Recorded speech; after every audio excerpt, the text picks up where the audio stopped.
I've always been a light sleeper. Every little sound pulls me from the edge of dreams. A creak in the floorboards, the distant hum of traffic, the faint sigh of wind outside my window. Insomnia has been my unwelcome companion for years, an ever-present shadow that refuses to let me rest. But last night was different. Last night sleep finally found me, and I wish it hadn't. It started in the middle of the night, that fragile hour where the world holds its breath and silence hangs heavy in the air. I was deep in the kind of restless sleep where your body lies heavy, but your mind never truly lets go. Then I heard it. At first it was faint, like the echo of a whisper carried on the wind. A voice, soft and familiar, calling my name. Lena. It was my mom's voice, gentle, soothing, the way she used to call me for dinner when I was a kid. It didn't make sense. My mom was miles away, asleep in her own bed. But in that hazy space between dreams and waking, it didn't register as strange. Lena. This time, it was different, sharper, closer. I stirred, the sound pulling me toward wakefulness. My eyelids fluttered, but I didn't open them. Something deep inside me whispered, "Don't look." The voice called again, and this time it wasn't just my mom. Lena, wake up. It was my dad's voice now, and my sister's, and my best friend's. More voices joined in, overlapping, blending together into a cacophony of sound. They called my name over and over, each one distinct and recognizable. My late grandmother, my old high school teacher, even the barista from the coffee shop down the street. Lena, wake up, Lena. Open your eyes. Wake up, Lena. Lena. Wake up, Lena. The voices surrounded me, filling the room, pressing down on me like a physical weight. I kept my eyes closed. I lay there, frozen, listening to the eerie symphony of voices. My heart raced so fast I thought it might burst, but I kept my eyes shut tight. No matter how loud they got, no matter how insistent, I refused to open them. The air in the room felt thick, heavy, and cold, and I could hear faint rustling, like someone was moving around me. The voices were so close now, I could feel their presence, almost like they were leaning over me, but I didn't look. I couldn't. In my culture, there's a belief that every home has a protective spirit, a guardian angel of sorts. It's their job to keep bad things out, to maintain the balance. And as I lay there, trapped in that oppressive darkness, I was furious with mine. Where was my house spirit? Why weren't they protecting me from this? As I felt the presence of those voices growing stronger, I thought about another belief. Sometimes spirits reveal themselves to you, not just through vision, but through sound or smell, because they want something. They're asking you to make merit for them, to send them blessings. But I wasn't in a generous mood. With my eyes clenched shut, trembling in fear, I let my anger rise. If you don't stop now, I thought bitterly, you'll never get anything from me. No merit, no blessings, nothing. You woke me up. You scared me. You don't deserve it. The voices wavered, their tone shifting. They weren't as loud anymore, and I almost felt like they were hesitating. I held on to that thought, repeating it over and over in my mind like a shield. Stop now, or you'll get nothing from me. And just like that, they stopped. The room fell silent. The air grew lighter, and the oppressive weight that had pinned me to the bed lifted. I stayed there, motionless, too afraid to move. But I kept my eyes shut. I didn't dare look. Eventually, exhaustion overtook me, and I drifted back to sleep. When I woke up, the sunlight was streaming through the window, and everything felt normal. My room was just as I'd left it. No sign of the strange presence from the night before, but I couldn't shake the feeling that it hadn't been a dream. It had been too real. The voices, the cold, the weight in the air.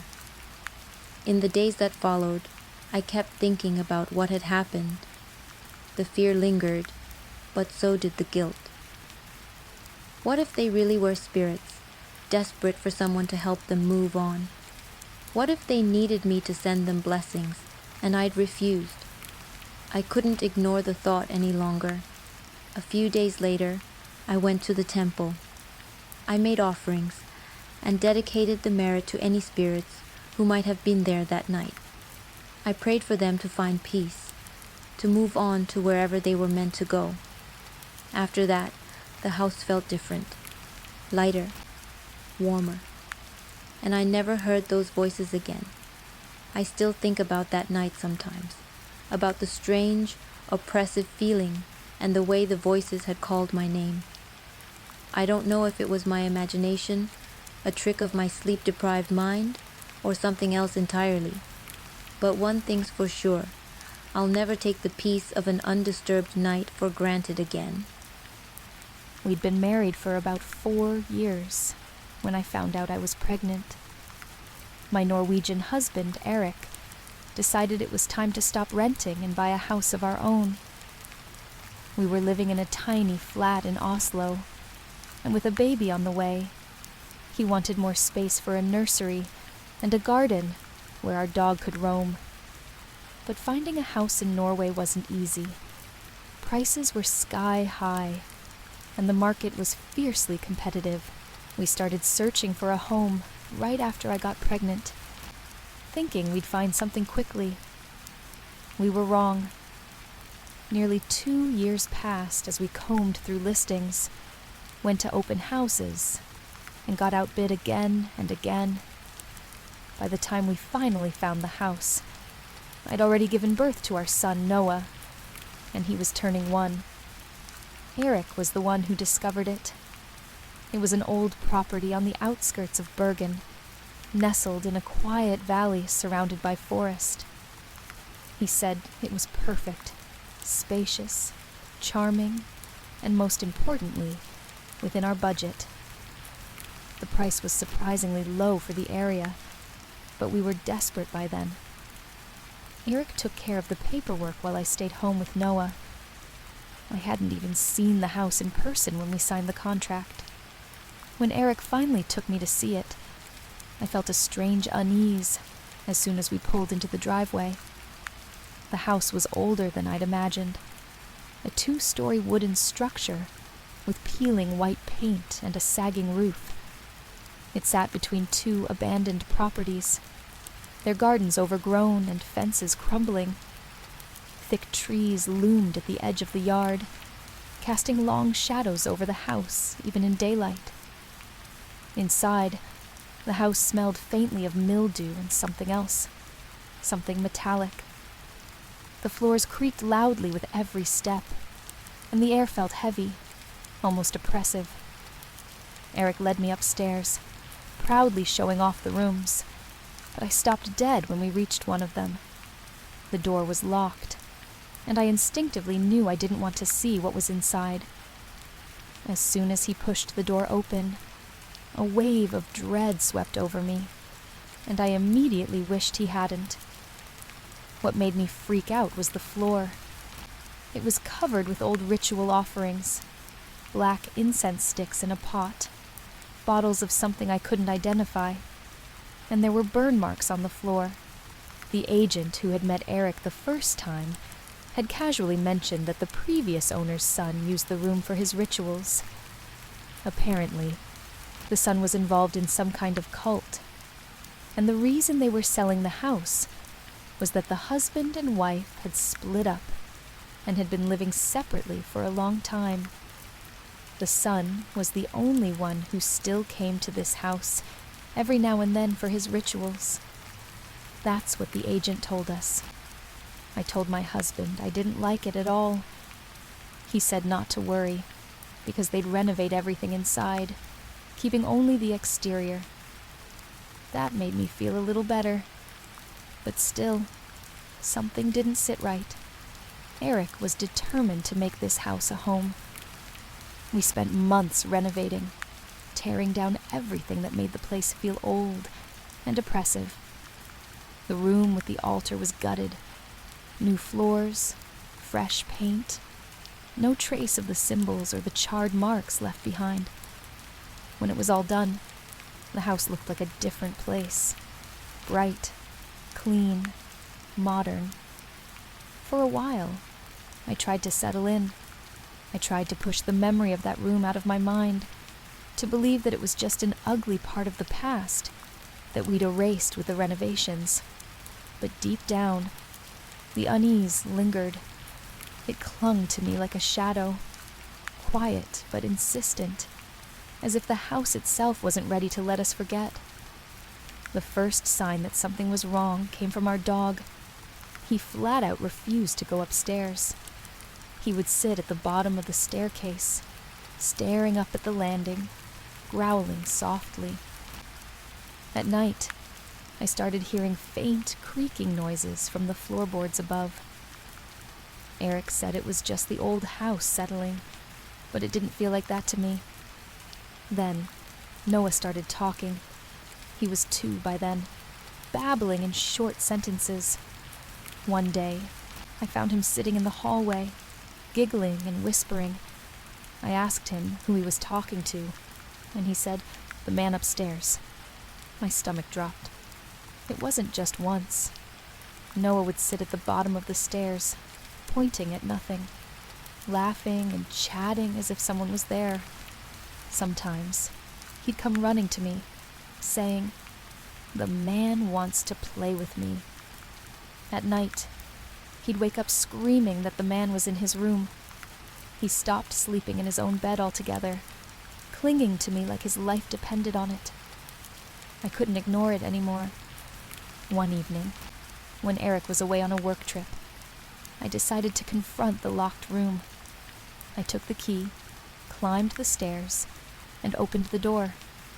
The renovations had erased the physical signs of the past, but as soon as I stepped inside, the air turned icy. I felt an overwhelming sense of dread, like I was being watched. In the center of the room, the floor was blackened, the same charred circular patterns that had been there before. Symbols we had painted over were faintly visible again, bleeding through the fresh paint. Then I smelled it. The sharp, acrid scent of incense filled the room. It grew stronger with every passing second, even though there wasn't a single candle or stick burning. The stench clung to the back of my throat, and I had the overwhelming sense that someone was standing right beside me, just out of view. I froze, unable to move or breathe. My heart thundered in my chest, but the breaking point came when I heard it. The unmistakable sound of claws raking across the wallpaper. The scratching was deliberate, slow, and filled with malice, as though something unseen wanted me to know it was there. I screamed, spinning around to flee, but before I could take a step, I felt it. A breath, warm and close, ghosted over my ear, followed by a deep guttural whisper. "Yes, you better go now." The voice was chilling, low and far too close. Panic overtook me. I ran out of the room, tears streaming down my face as I screamed for Noah. My legs felt like they could give out at any second, but I didn't stop until I reached him. I grabbed him, holding him tight, and fled the house without looking back. By the time I got outside, I was hysterical, gasping for air, and shaking so badly I could barely stand. I haven't stepped foot in that house since, and I don't think I ever will. Whatever is in that room, it doesn't want us there, and I have no intention of going back to find out what happens if we stay. My husband moved our stuffs out shortly after. I didn't care about the money we'd spent or the financial strain of leaving so soon. I just couldn't stay in that house. Even now, Noah sometimes talks about the man in passing, as if he's still with us. I don't have the heart to ask him what he means. I'm afraid of the answer. A few years ago, I decided to take a solo trip to a quiet little town in northern Thailand called Lampang. Known for its old temples, horse-drawn carriages, and slow pace of life, it felt like the perfect place to escape the chaos of the city.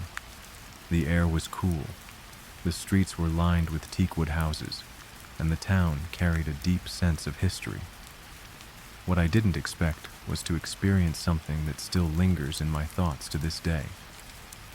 I stayed at a small boutique hotel, a former colonial-style mansion that had been converted into a guest house. The building itself was stunning, with intricate wooden carvings, wide verandas, and creaky floors that whispered of the past. When I checked in, the owner mentioned that the house was over 100 years old and had been many things in its lifetime: a wealthy family's home, a Buddhist meditation retreat, and even a makeshift hospital during the war. I didn't think much of it at the time. History was everywhere in Lampang. After a day of exploring old temples and sipping coffee by the river, I returned to the hotel, exhausted but content. My room was simple but elegant, with antique furniture and a view of the overgrown garden outside. The quiet was almost unnerving. No traffic, no city noise, just the sound of cicadas and the occasional rustle of leaves. I fell asleep easily that night, but something woke me up just before dawn. The room was dim, bathed in a soft, bluish light filtering through the curtains. For a moment I lay there trying to shake off the haze of sleep, when I noticed something or someone in the corner of the room. She was standing near the window, just beside the old teak wardrobe. A woman in a white traditional Thai dress, her long dark hair flowing down her back. Her skin was pale, almost glowing, and her face was calm, almost kind, with a faint smile that felt both comforting and eerie at the same time. She wasn't transparent, but there was something otherworldly about her. I couldn't move. I couldn't even think. We just stared at each other in silence. Oddly enough, I didn't feel fear, just an overwhelming sense of stillness, as if time had stopped. Her presence was neither threatening nor welcoming. It was just there. Then, as suddenly as she appeared, she began to fade. Slowly, she dissolved into the shadows, her faint smile the last thing to vanish. I sat there, frozen, staring at the empty corner where she had been. The air felt heavier, as if she had left something behind. When morning came, I went to the lobby and hesitantly mentioned what I had seen to the hotel owner. She didn't look surprised. Instead, she gave me a small smile and said, "You must have met Mei Chao Fai. People see her now and then. She's harmless, just part of this place's history." Apparently, Mei Chao Fai was a spirit tied to the house, said to be a noble woman from the family that originally built it. Guests had reported seeing her for decades, always described as calm, quiet, and dressed in white. The owner even had a small spirit house in the garden, dedicated to her. I didn't know what to make of it. Part of me wanted to dismiss it as a dream, but it felt too real, too vivid. Even now I can still picture her face in my mind, her serene smile etched into my memory. Whoever or whatever Mei Chao Fai was, she left me with a story I'll never forget. I've worked as a restoration technician for over 2 decades, specializing in salvaging old structures, anything from century-old houses to dilapidated government buildings. It's a fascinating career. I get to see incredible architecture, uncover hidden histories, and bring forgotten places back to life. But sometimes, the places I step into have memories they don't want to let go of. This happened nearly 15 years ago, when I was in my early 30s. My team was hired to restore an abandoned hospital in the UK. The building had been left to decay for decades and was riddled with black mold, crumbling walls, and the distinct smell of damp earth. It wasn't just any hospital. It had been an asylum in the early 1900s, infamous for experimental treatments that were later deemed barbaric. The project was set to take 6 months, and we started with the basement level because it was the most structurally unstable. My work was focused on repairing and rewiring the outdated electrical system. Here's the kicker. We had to work at night. The area was bustling with daytime traffic, and the city council wanted minimal disruption to nearby businesses. So, our shifts ran from 10 p.m. to 6 a.m. Working at night wasn't new to me, but this place was different. The first few nights were uneventful, aside from the occasional strange noises. Old buildings creak and groan, especially ones this ancient. I told myself the faint whispers I heard in the hallways were just the wind slipping through cracked windows. The shadowy figures my co-workers claimed to see were just tricks of the light. Until the night I was assigned to work in the boiler room. The boiler room was buried deep in the basement. The air was thick and damp, clinging to my skin like a second layer. My supervisor, Martin, walked me down through a labyrinth of hallways to get there. The further we went, the colder it got. He explained the tasks I needed to complete. Replace the corroded wiring and test the breakers. Martin was in a hurry to leave.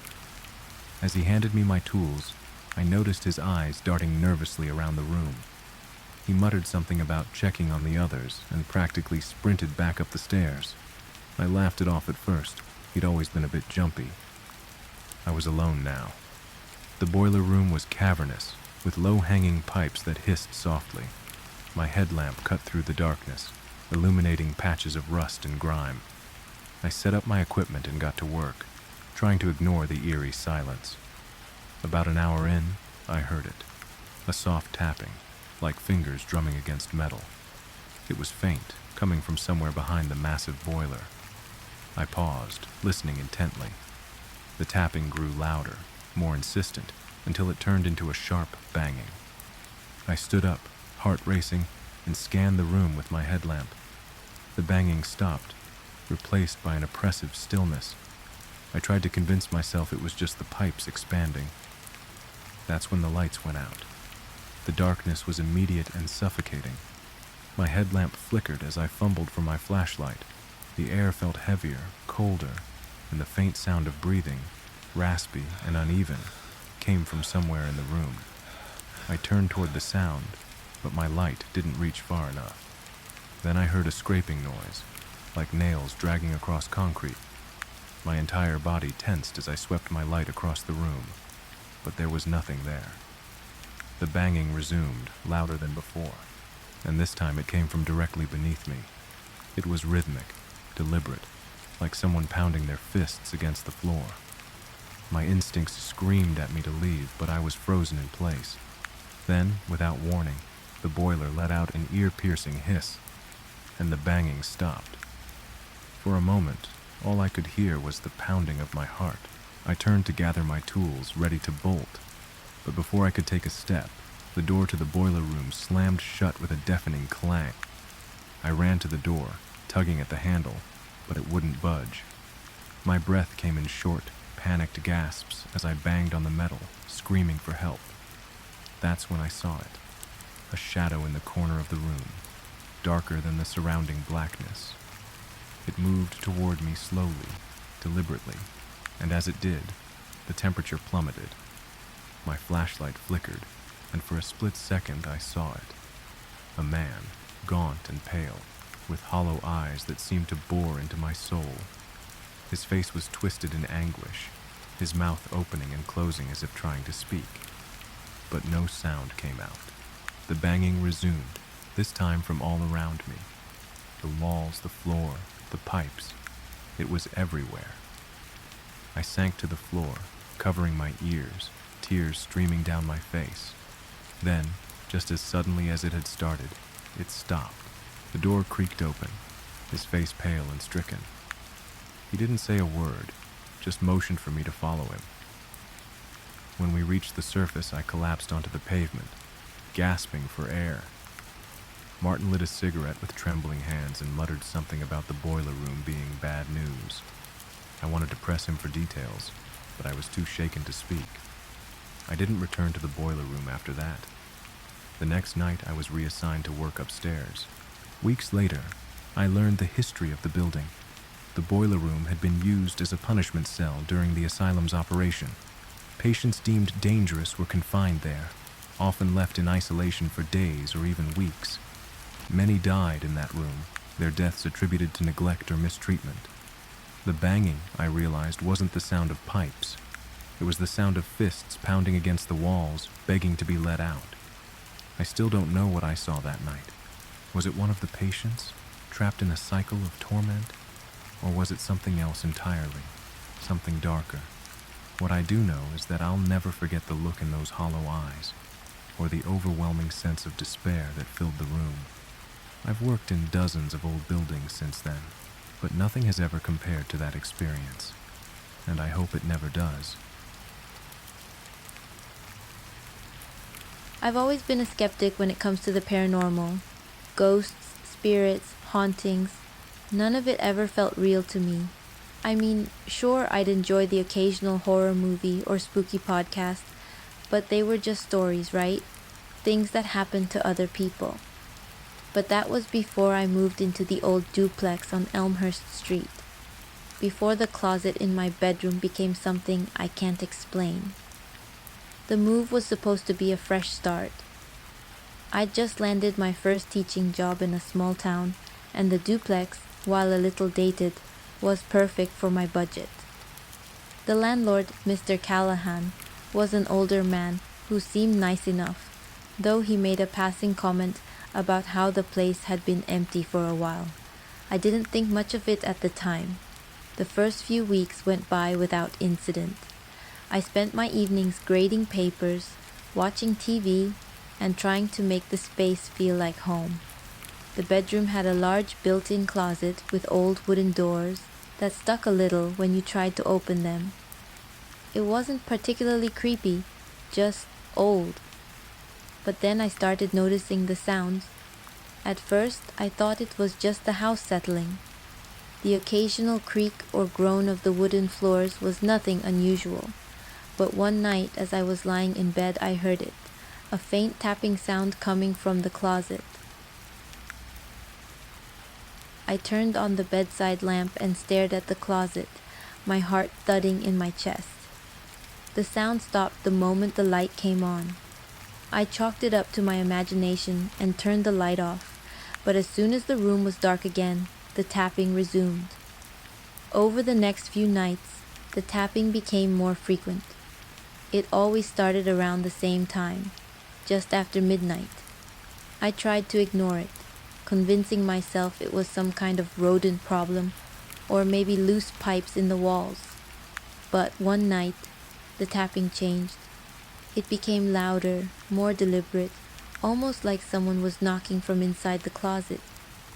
I sat up in bed, my hands gripping the blanket tightly. "Hello?" I called out, my voice trembling. The knocking stopped. The next day, I called an exterminator. He spent an hour inspecting the closet and the walls around it, but didn't find anything. No mice, no insects, nothing that could explain the sounds. That night, I tried to sleep with the closet light on, hoping it would keep the tapping at bay. For a while, it worked. But just as I was starting to drift off, I heard it again. Only this time, it wasn't tapping. It was whispering. The voice was soft and indistinct, like someone murmuring just out of earshot. I couldn't make out the words, but the tone was pleading, almost desperate. I froze, every muscle in my body tense. The whispering grew louder, more insistent. I don't know what came over me, but I grabbed my phone and turned on the flashlight, shining it directly at the closet. The whispering stopped, and the room fell eerily silent. I didn't sleep at all that night. A few days later, I decided to tell my coworker, Maria, about the noises. Maria was the kind of person who always had an answer for everything. She listened intently as I described what had been happening, her expression growing more serious with every word. "You need to cleanse the space," she said matter-of-factly. "Burn sage, sprinkle salt, say a prayer, whatever you're comfortable with. Sometimes spirits just need a little nudge to move on." I wasn't entirely convinced, But at that point, I was willing to try anything. That evening, I stopped by a local metaphysical shop and picked up a bundle of sage and a small vial of holy water. I felt a little silly as I went through the motions, wafting the sage smoke around the room and sprinkling the holy water along the baseboards. For a few nights, the house was blissfully quiet. I started to believe that maybe Maria's advice had worked. But then came the night I woke up to the closet door ajar. I always made sure to close the closet door before going to bed. It had become a nightly ritual, a way to reassure myself that whatever was in there would stay in there. But that night, at around 3 a.m., I woke up to a chilling sight. The closet door was wide open, and the air in the room was icy cold. I grabbed my phone and turned on the flashlight, scanning the room for any sign of movement. That's when I noticed something that made my blood run cold.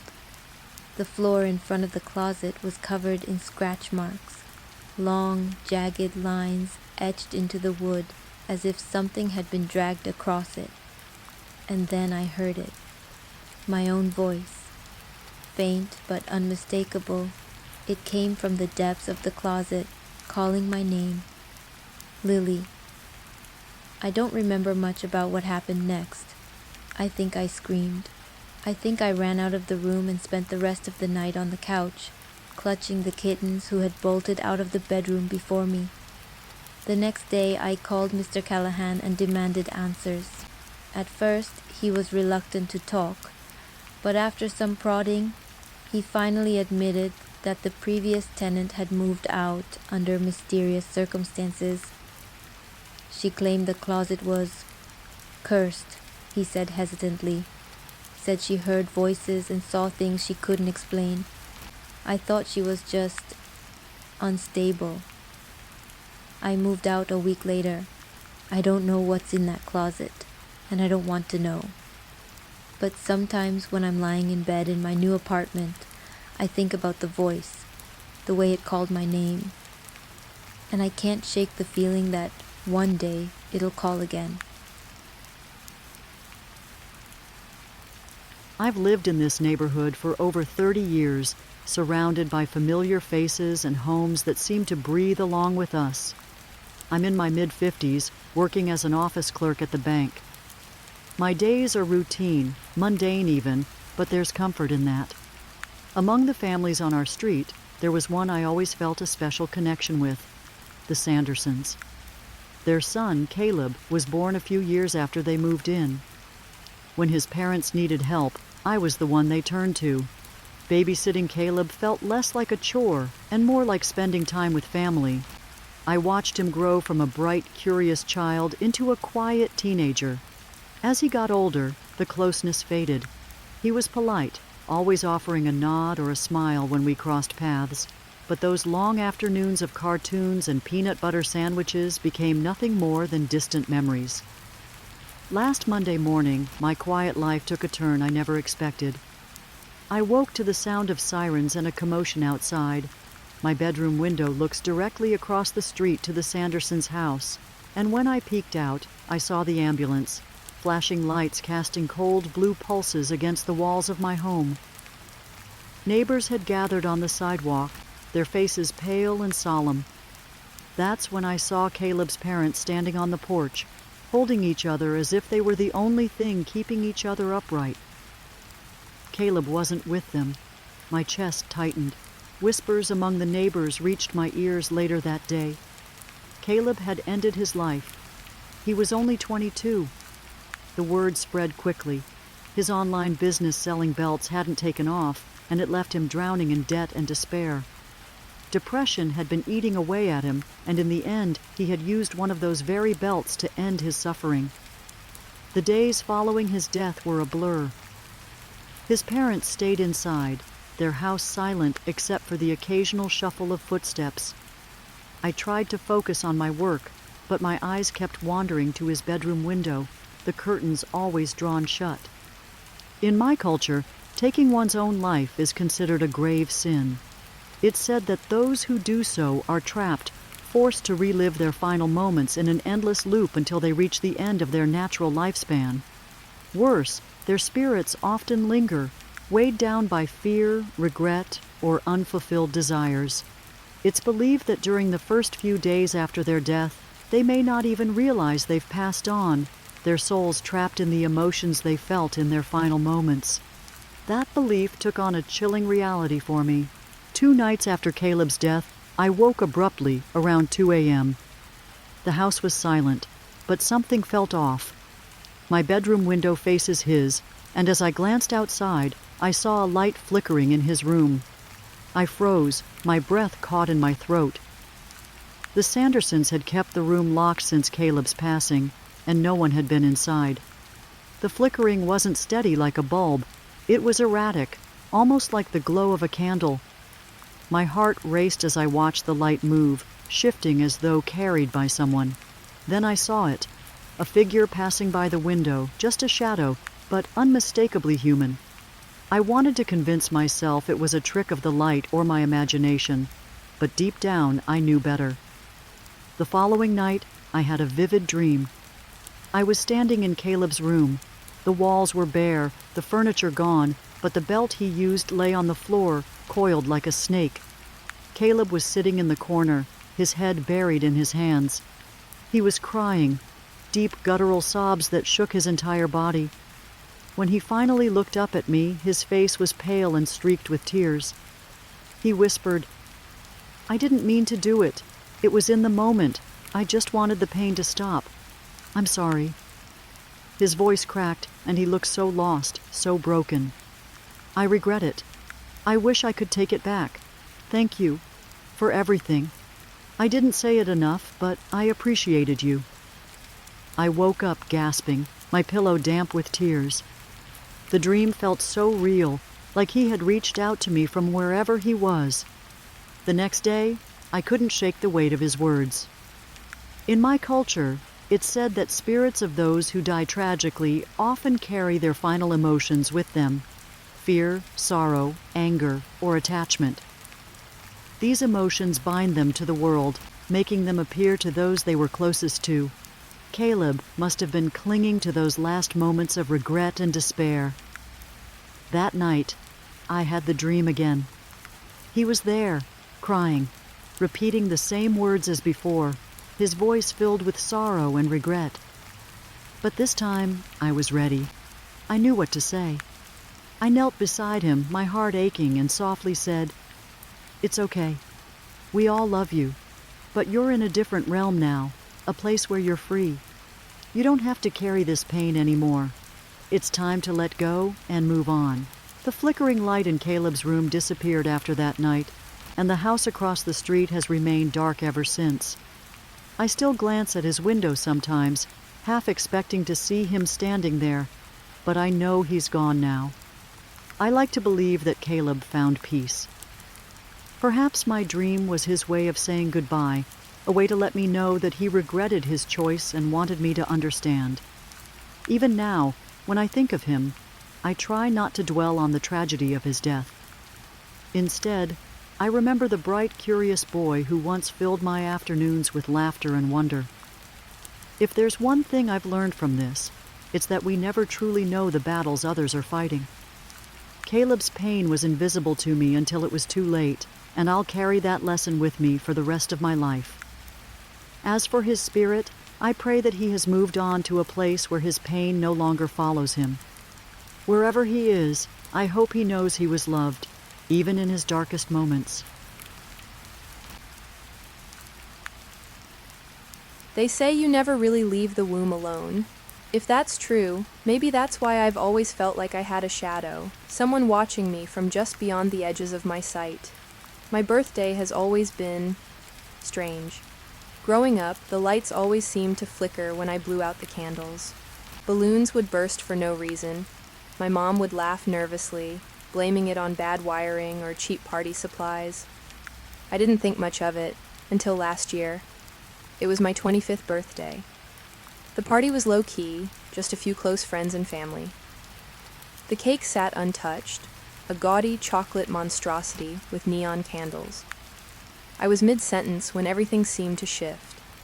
There was an odd energy in the air, as if the room itself was holding its breath. I noticed my mom standing in the kitchen, her back to us, her shoulders stiff. Something about her posture made me uneasy. Later that night, my cousin's dad, a man known in the family for his unusual sensitivity to the supernatural, pulled me aside. He told me I had someone with me, someone who never got to live. His words hit me like a punch to the gut. I brushed it off as nonsense, but his words stayed with me. I couldn't stop thinking about it. The idea burrowed deep into my mind, and I decided to ask my mom about it. She hesitated, her eyes clouding with something I couldn't quite read. Finally, she told me. I had been a twin, but my sibling hadn't made it. My twin's life had been snuffed out before it even began, absorbed into me, a grim biological fact that now felt like a curse. Her words explained so much: the flickering lights, the uneasy feeling that someone was always just out of reach. The knowledge unsettled me in a way I couldn't explain. That night, as I lay in bed, the house felt alive. The usual creaks and groans of the old building seemed amplified, each sound a whisper of something unseen. Around midnight, the power went out. The darkness was suffocating, pressing in on me from all sides. I lit a candle and sat in the living room, trying to shake the feeling that I wasn't alone. That's when I saw it, a silhouette in the hallway. The figure was small, childlike. My breath caught in my throat. I couldn't move, couldn't think. It didn't feel malevolent, but it didn't feel benevolent either. It was just there, watching, waiting. The candle flickered, and for a moment I thought I saw eyes, dark, bottomless pits, staring back at me. Then the candle went out, plunging the room into darkness. I felt a cold hand brush against mine, and I screamed, stumbling backward and crashing into the coffee table. The next day, I couldn't shake the feeling that something was following me. Every shadow seemed to stretch too far. Every sound lingered a second too long. I decided to confront whatever this was.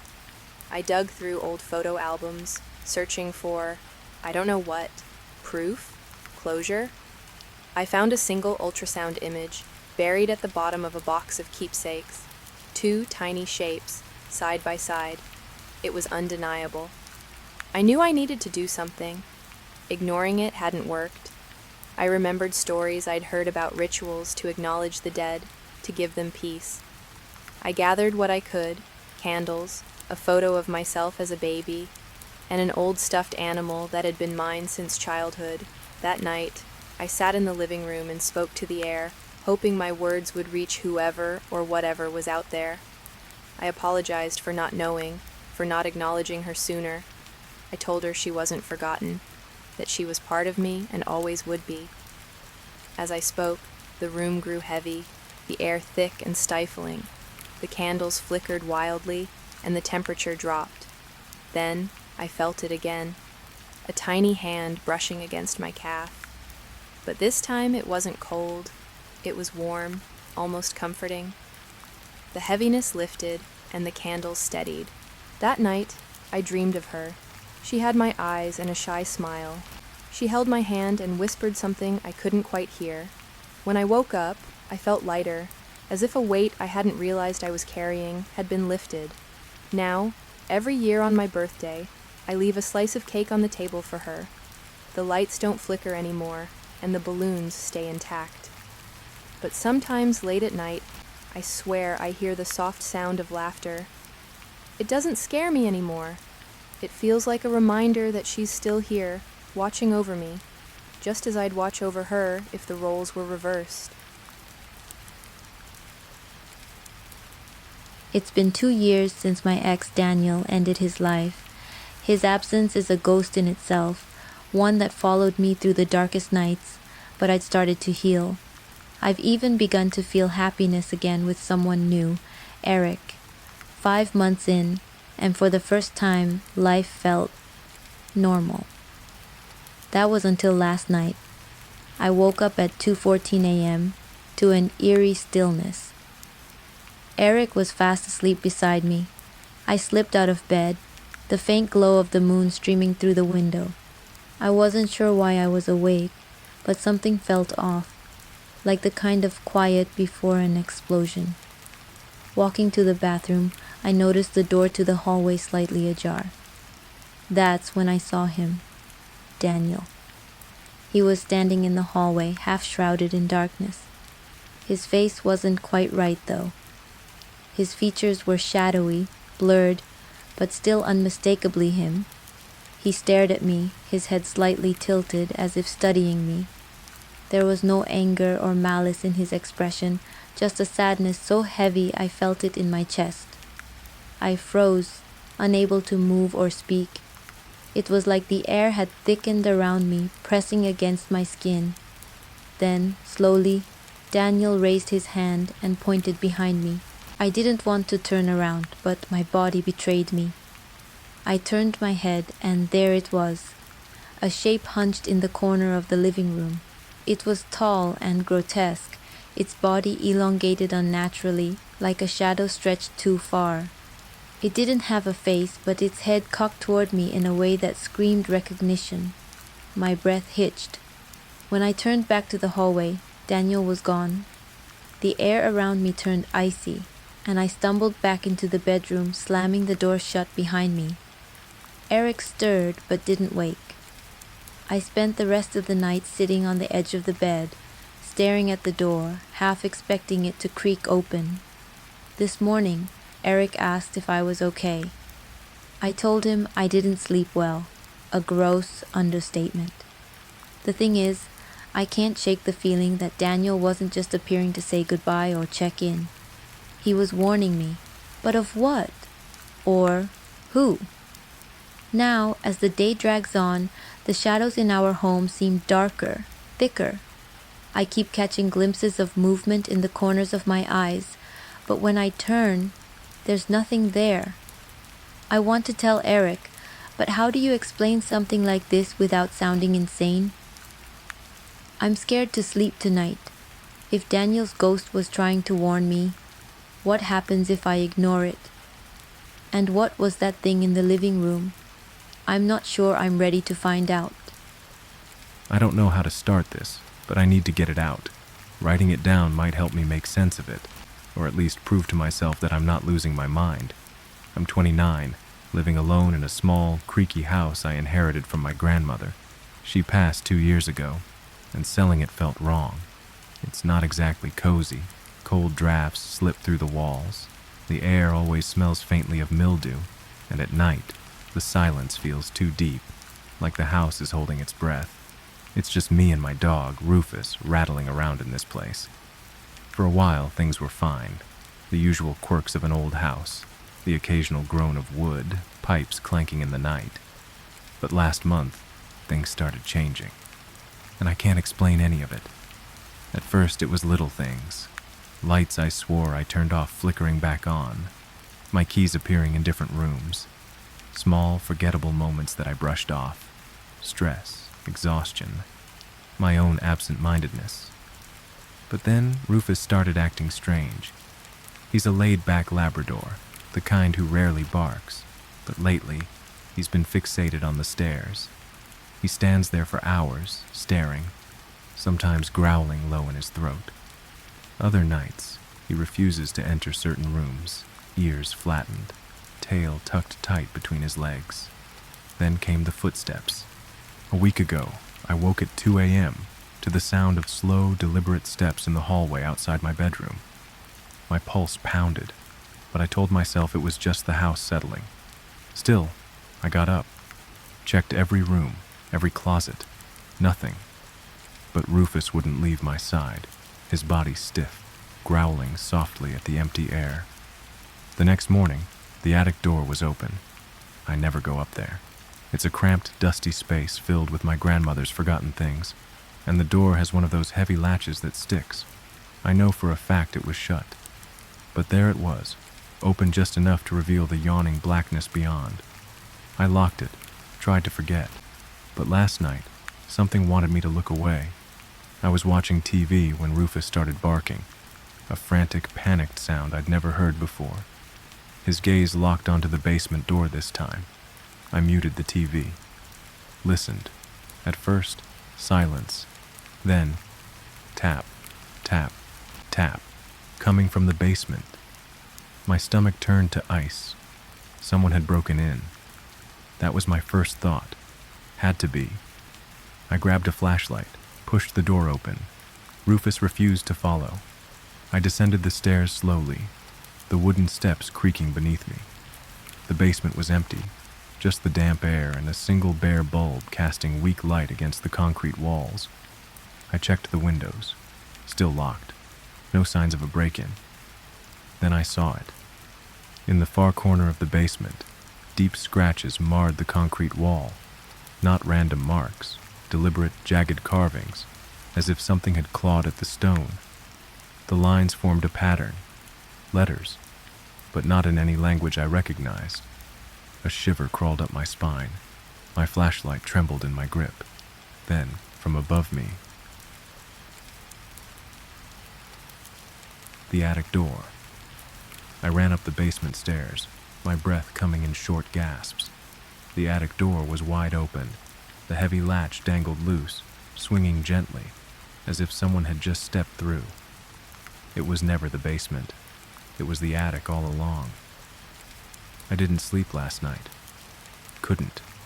Every time I closed my eyes, I heard whispers, soft, shuffling footsteps, the rhythmic tap-tap-tap against the walls. Rufus stayed pressed against me, his body rigid, trembling. This morning, I called a locksmith to replace every lock in the house. But I know that's not the problem.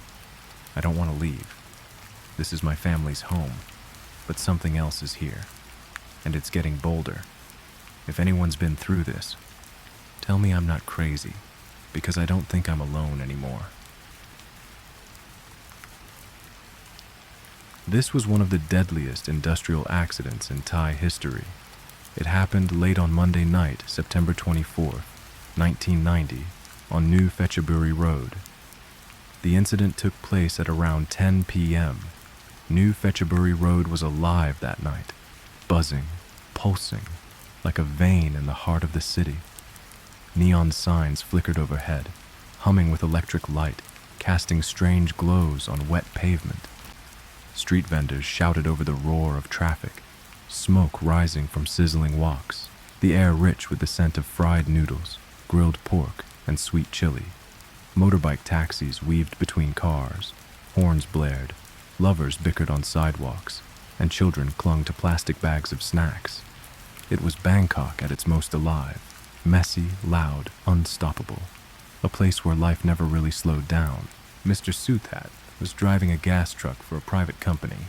He was speeding down the New Phetchaburi Expressway exit, trying to beat the red light, but the truck overturned.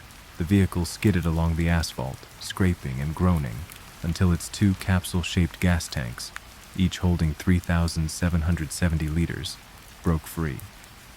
The gas escaped slowly at first, a faint hiss in the dark, barely noticeable, like a whisper slipping through concrete cracks. Then it spread, silent, invisible, unstoppable. It slithered into drains, seeped under shutters, clung to the humidity. It crept around food stalls and gathered at the feet of pedestrians, mixing into the breath of the unsuspecting. It filled the air with a tension no one could smell. Still, life went on. Vendors kept grilling. Motorbike taxis revved their engines. Office workers lit their last cigarettes. No one knew they were walking through a death trap. And then, boom! The explosion wasn't just loud. It was obliteration, a hellish roar that ripped the night apart. Windows shattered like brittle ice. Flames erupted like hungry beasts, leaping across buildings, swallowing flesh, metal, and bone. The shockwave didn't just knock people down, it erased them. 12 blocks were devastated in seconds. Cars twisted like toys. Concrete crumbled. Power lines burst into showers of sparks. The street became a furnace. 88 lives were lost that night. Some were incinerated before they could scream. Others crushed beneath buildings that once stood tall. Some simply vanished, nothing left but char and silence. And though the official number stood at 88, whispers say the death toll was much higher. Over 100 souls gone, maybe more. In the aftermath, the city rebuilt, because Bangkok always rebuilds. But for the people who lived through that firestorm, for those who still walk that road late at night, the air has never quite smelled the same, and some say it never really left. There's an old woman selling snacks. She looks just like any other street vendor. A wide woven hat shielding her face, a small cart stacked with crispy pork, roasted peanuts, dried squid. She moves slowly, methodically, setting up shop right where the pavement is cracked, where the walls are blackened by a fire nobody wants to talk about anymore. The air still carries that faint smell, like burnt grease, scorched metal, something worse. Then she looks up at you. You should leave, she warns softly. It's going to explode. Some people laugh, some freeze, some turn to leave, unsure why they suddenly feel cold despite the Bangkok heat. But when they turn back to ask her something, she's gone. The first encounter came from a man who sold amulets at a nearby night market. He'd been in the business for decades, knew every spirit tale the city had to offer. One evening, as he was setting up his table, he noticed her, standing near the edge of the old blast site. Just standing, selling food like she belonged there. A customer approached her, handed over coins, took a small plastic bag of crispy pork, and as she passed it over, she said it. Quiet, almost too soft to hear. You should go home. It's going to explode. The customer laughed it off. The vendor didn't, because he recognized her. She looked exactly like a woman who had died months ago in the explosion. The vendor turned to get a closer look, but when he glanced back, she was gone. So, who is this woman? Locals believe she was one of the victims, a street vendor who died in the explosion. She had no family, no funeral, no one to remember her. Some say her spirit lingers because she's trying to save people, warning them the only way she knows how. Others believe she's trapped in a loop, reliving the moment she died over and over again. But there's one final encounter that chills me the most. A security guard working near the old explosion site had an experience he could never explain. It was late, and he was making his rounds when he saw her, the old woman. She was sitting on a plastic stool, her cart next to her, hands folded in her lap. She wasn't selling anything. She was just staring at him. He walked closer, uneasy. Do you need help, Grandma? She just shook her head. You should leave, she said softly. It's going to explode. Then she pointed, off to the side, down the road, her finger shaking. He turned his head, instinct, reflex, just for a second, and when he turned back, she was gone. All that remained was that bitter scent, smoke, char, and something human. He couldn't explain it. No sounds, no lights, no tremors. Just that smell burning in his nostrils like a warning too late to matter. About 5 or 6 months after the explosion, the late-night taxi drivers, especially those working the lonely 3 to 4 a.m. shift, began to whisper. It started as scattered murmurs, strange sightings, odd smells, moments of silence so heavy it made their skin crawl. But soon, the stories lined up too perfectly to ignore. Many of them reported the same thing. When driving past the old gas station site on New Phetchaburi Road, they'd see figures standing by the roadside. At first glance, they looked like people trying to hail a cab. But then, under the pale orange streetlight, the details came into focus. Skin blackened and blistered, limbs stiff, heads slightly tilted like broken dolls. They were charred, unmoving, their eyes empty, if they had any left at all. And they were always standing in silence, waiting. Some drivers rolled past with windows open, only to be hit with the smell, thick, suffocating, like burnt flesh and sour smoke mixed with something rotten and wet. It filled the car instantly, clinging to their shirts, crawling up their noses, lodging in their throats. Some said it didn't fade, not even after they aired out the vehicle or scrubbed it clean. One driver swore he stopped for a woman who looked completely normal. She stepped into the back seat and quietly gave him an address. He remembered her tone, flat but polite. She didn't speak during the ride, just stared out the window. But when he arrived and turned to tell her the fare, the seat was empty. No sound of the door opening, no trace she'd ever been there. He even saw the window on the passenger seat fogged up, like someone had been sitting and putting their face too close to the glass window. The next night, a similar thing happened to a different driver. This time, it was a man, older, wearing a white shirt stained with something dark. He gave an address. The driver took him halfway, before noticing something strange in the mirror. The passenger's reflection wasn't showing up. He slammed the brakes, looked back, and of course, no one was there. These stories kept piling up, one after another. Eventually, the drivers made an unspoken rule among themselves. No picking up passengers from that stretch of road after midnight. Even if someone flagged them down, even if they looked alive, they'd pretend not to see. It was too dangerous, too risky. And still, odd things happened. Some nights, traffic lights near the ruins would glitch for no reason, flickering uncontrollably or freezing on red even when the streets were empty. Drivers said sometimes they'd hear tapping on the back window, soft and steady, like someone wanted in. But every time they checked, there was no one there. A few months after the explosion, a quiet 24-hour clinic just a few blocks from the site started experiencing things no one could explain. It always began after 10 p.m., never before. The kind of hour when the streets outside were nearly silent, when the city's usual chaos had settled into something eerily still. It started small. The front door would open with a slow creak, followed by the gentle jingle of the door chime. But no one was there. Then came the sounds of footsteps, soft, deliberate, crossing the waiting area. Chairs made of thin plastic would groan as if someone had just taken a seat. At first, the staff brushed it off. Wind, faulty hinges, a trick of the ears. But it kept happening, every night. Then came the night a newly assigned nurse, young, inexperienced, but polite, welcomed a patient who walked in around 2:15 a.m. It was a woman, mid-40s maybe. Her clothes were old, worn.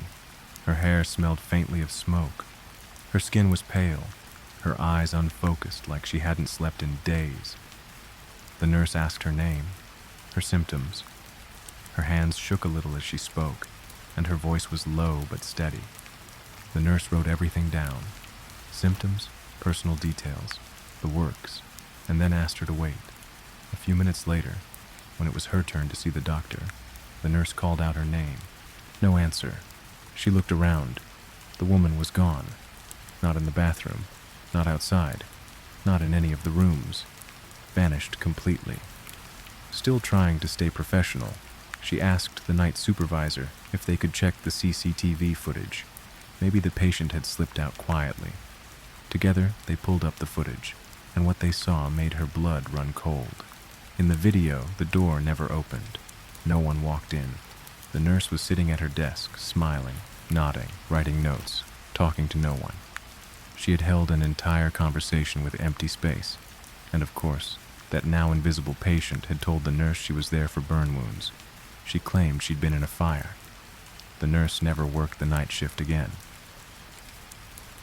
Not long after the devastating tsunami in Japan in 2011, many lives had ended, many had suffered great loss, and many more had to move on.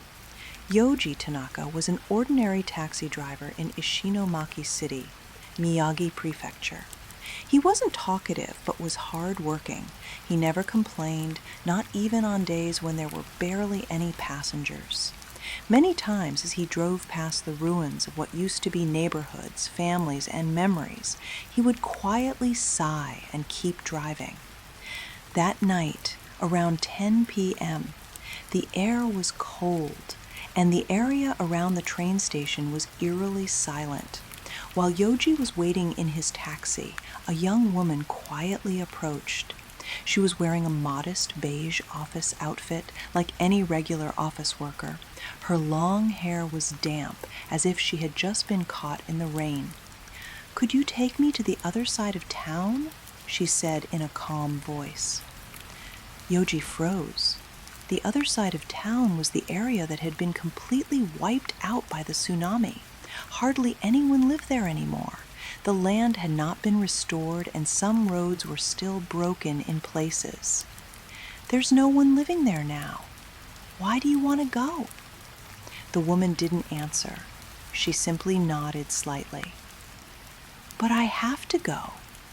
Yoji looked into her eyes. They were empty, yet filled with something he couldn't explain. He nodded slowly and began to drive. No one said anything throughout the journey. As he drove for a while, he began to hear the sound of water droplets lightly hitting the car floor behind him. But he didn't have the courage to turn around and check where the sound was coming from, fearing it might make the passenger uncomfortable. All he could do was occasionally glance at her through the rearview mirror. Besides her damp hair, Yoji noticed something else. Her face was extremely pale, almost ghostly white. Even without direct lighting in the car, he could clearly see her pale complexion. Every time he looked into the rearview mirror, she was always sitting with her head down, never looking outside like most passengers would when finding their destination. The farther he drove, the more eerie the surroundings became. From houses on both sides of the road, he began to see ruins and debris. The streetlights that had been illuminating the path started disappearing one by one, until finally only the headlights of his car lit the road ahead. Rain began to fall lightly, and the misted windows blurred his visibility. Yoji had to focus intently on the road. In the midst of the silence, he felt the air inside the car growing unnaturally cold. After driving for a while, he stopped the car beside what used to be an elementary school. Now it was nothing more than a place filled with rubble and remnants of a building barely recognizable as anything that once existed, except for a rotting wooden sign villagers had placed there as a memorial. "I think this is as far as I can take you, miss," Yoji said, squinting at the road ahead, trying to figure out where exactly her destination might be. Silence. "Miss," he called out again, in case she hadn't heard him. Still silent. Yoji glanced at the rearview mirror. Empty. He decided to turn his body around to look at the back seat, thinking she might be bending down to pick something up. But what he saw made his hair stand on end from head to toe. There was no one there. Not even a trace of water where he was certain he'd been hearing dripping sounds throughout the drive. He felt as though his heart had stopped for a moment.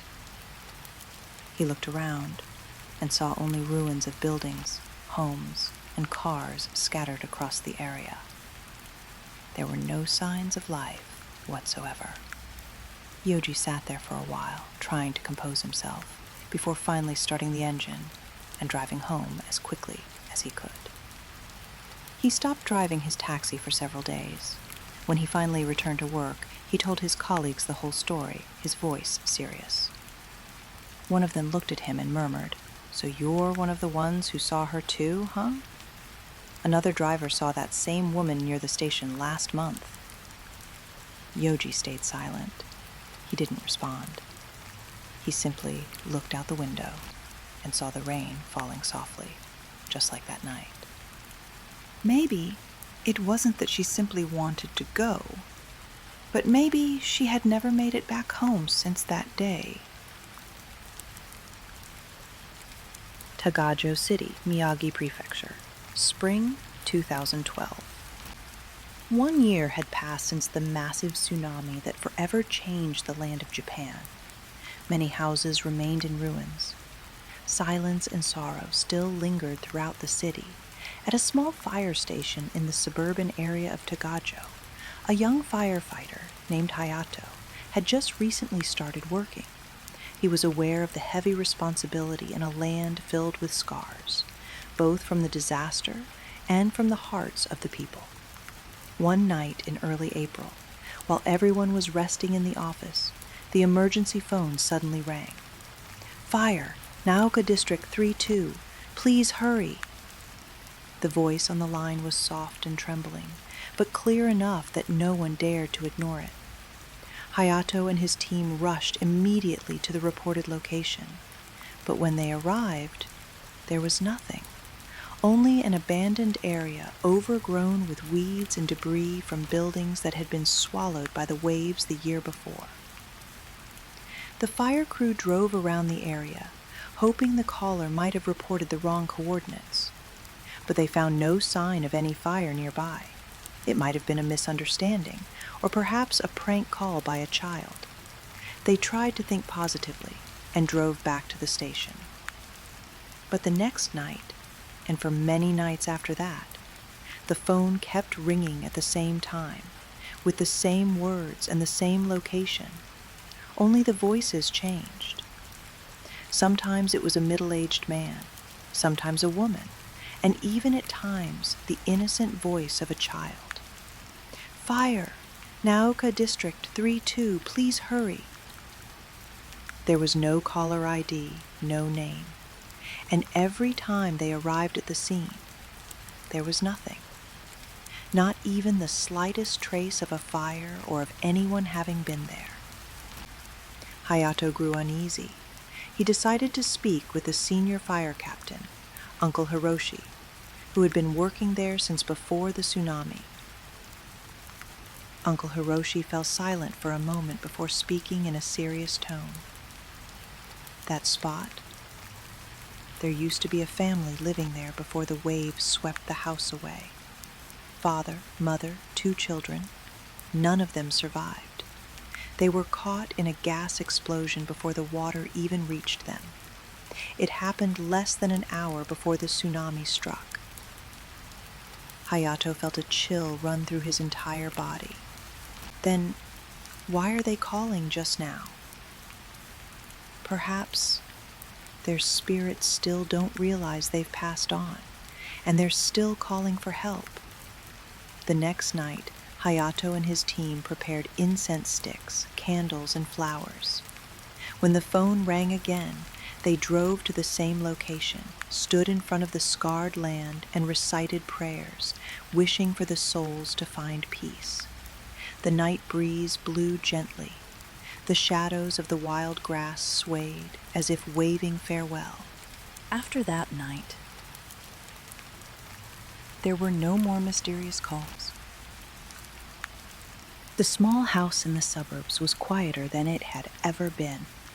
After the giant wave swept through in March, many lives were changed forever, including the family of Yuko and Shota, who had lost their only son, Kohei, an 11-year-old boy full of joy and a love for all kinds of toys.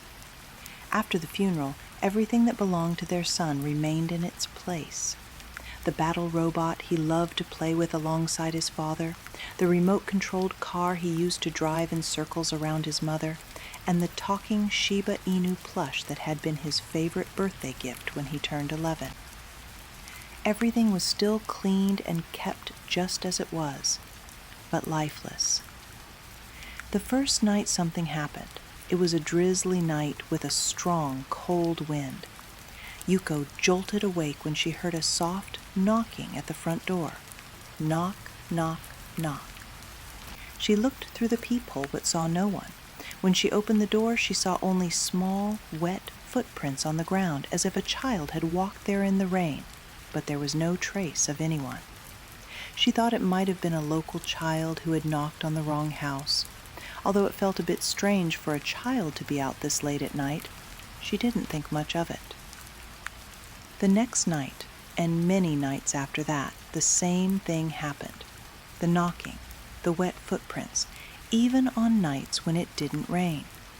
She told her husband and began to suspect that it might be Kohei, but he thought it was just a mother's grief playing tricks on her mind. But Yuko became increasingly certain. this wasn't just a sound.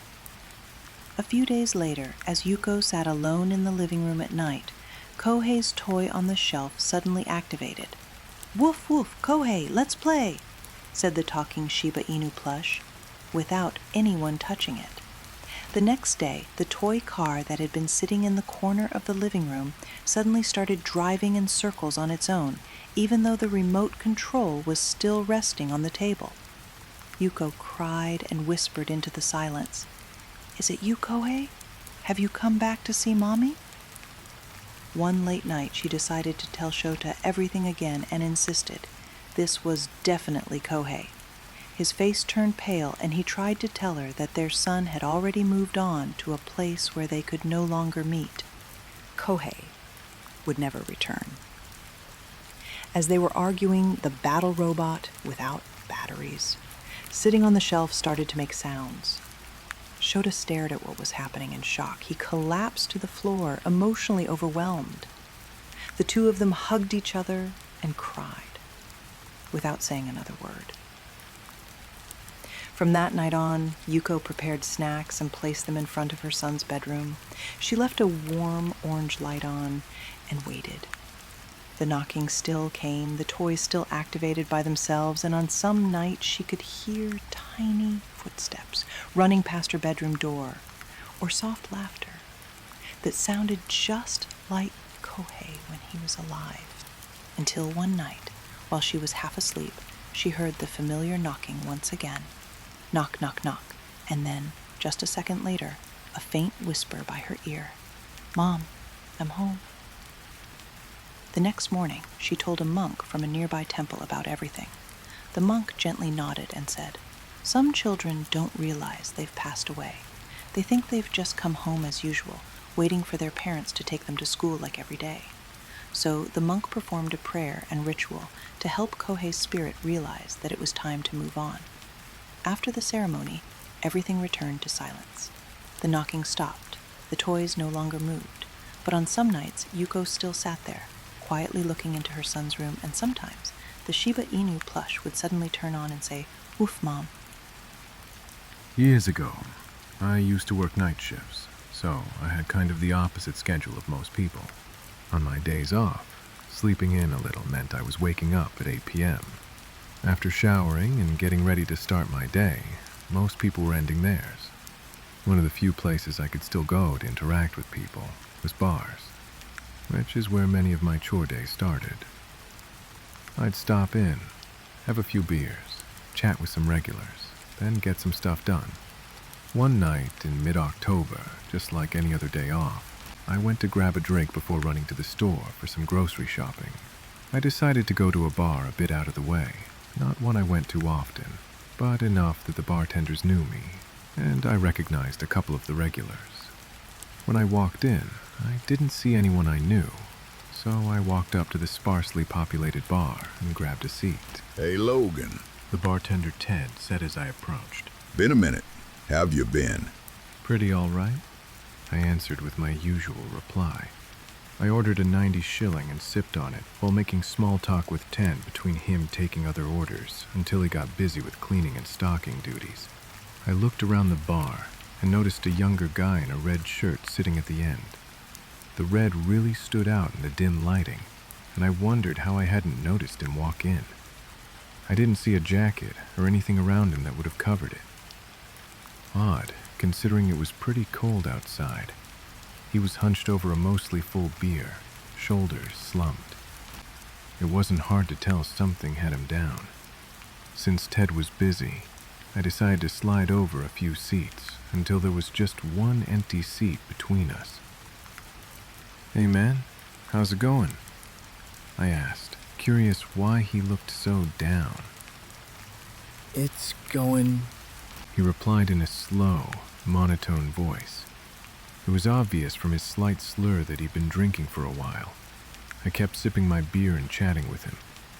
It took a few minutes before he started giving me full sentence answers. Ted came over with another pint for me, but didn't check on the other guy, which I found odd. Maybe because his beer was still pretty full. Eventually, I got the kid's name, Kevin. He was a student, Not surprising since it was a college town. We chatted about classes and how things were going.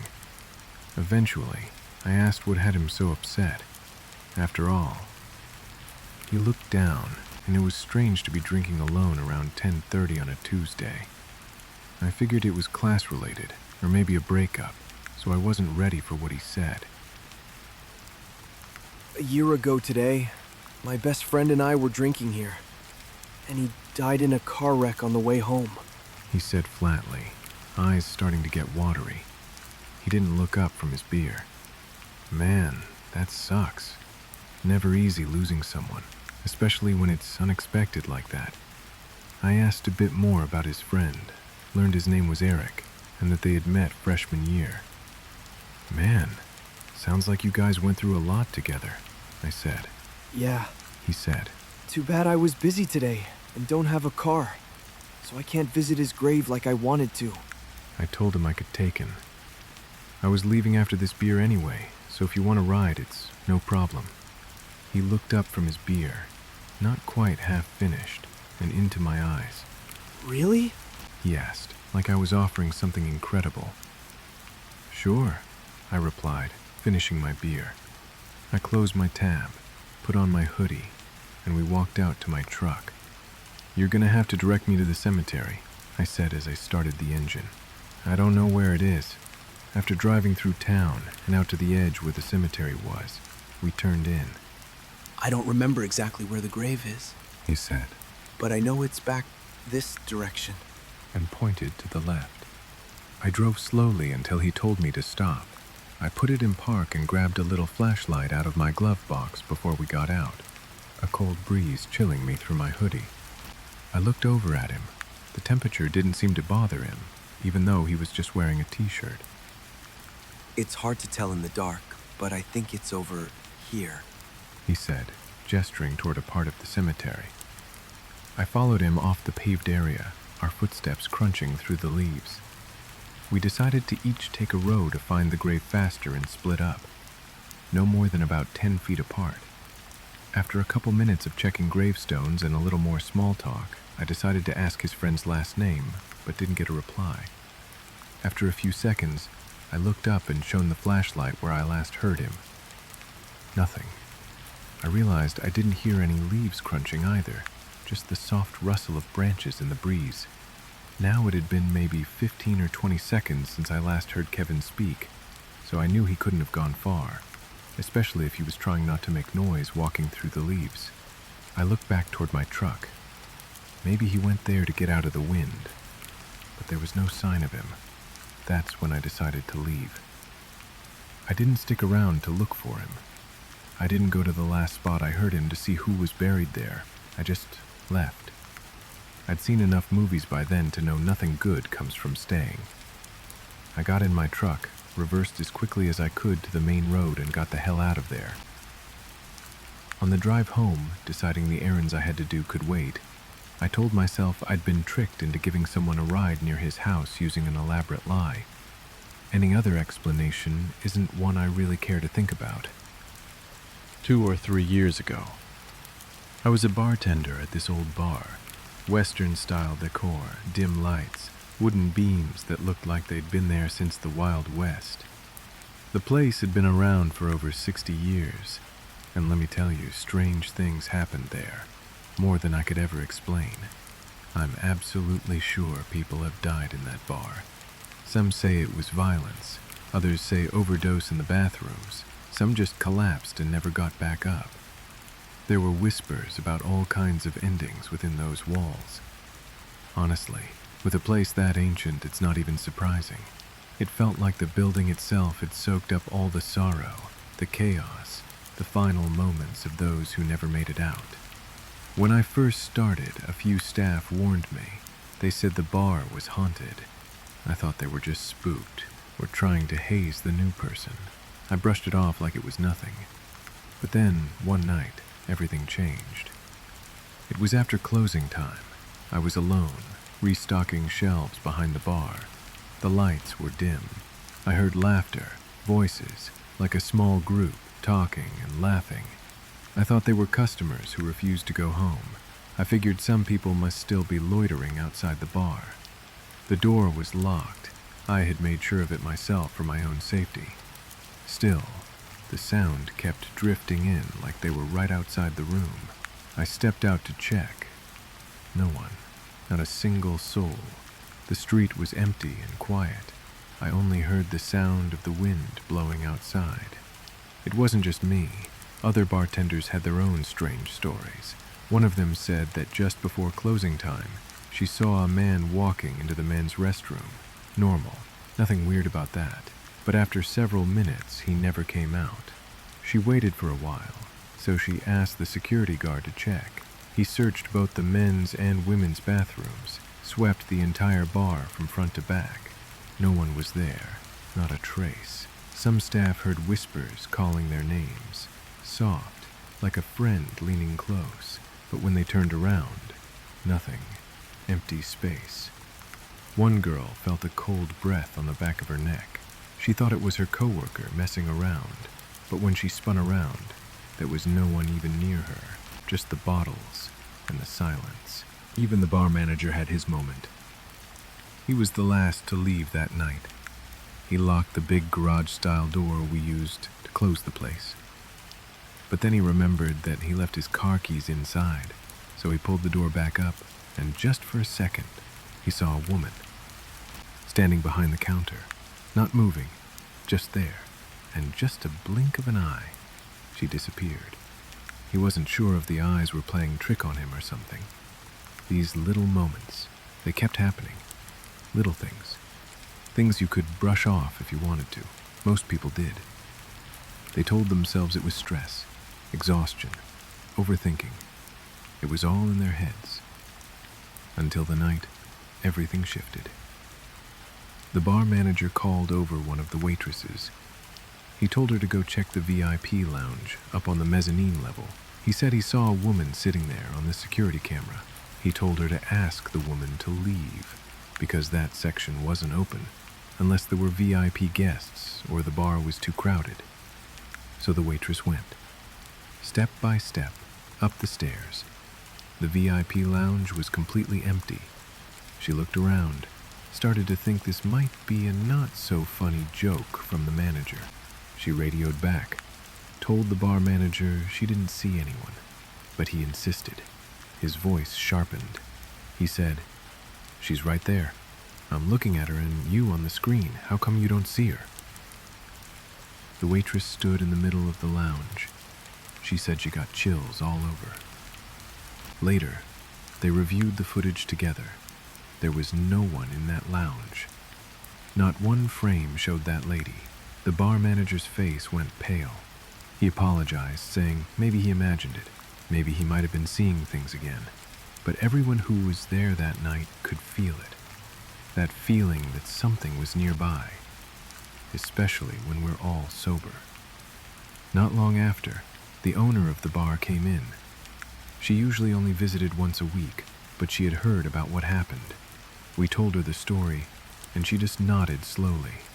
She said the bar had changed hands many times, but one of the past owners was a woman who died young, someone the owner's grandmother used to know. That woman had loved the bar with all her heart, spent years pouring her life into it. And when she was alive, she had a favorite seat. It was the very same seat the bar manager saw her in at the VIP lounge. After that night, I started a new tradition. Every shift I worked there, I poured a shot and left it there. A shot for every soul, for the ones who never left. Maybe they just want to be remembered. Maybe they're waiting for someone. Or maybe they're just part of the bar now. This chilling story may not be about a bar per se, but rather a nightclub. Hopefully it can still be considered in the same category. 16 years ago, on New Year's Eve, the city was alive with celebration. People flooded the streets and popular spots to welcome the new year, and this nightclub was no exception. It was a small venue, once regarded as one of the most fancy nightclubs in the area.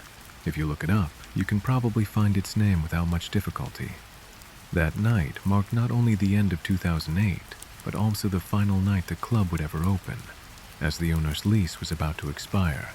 The event was meant to be a farewell party for the venue, but who would have known that night would not only be the last for the club, but also the final night on Earth for dozens of partygoers. It wasn't just the guests counting down to midnight. Death was counting down too. I was a rescue worker when I heard a radio call reporting a fire at an entertainment venue.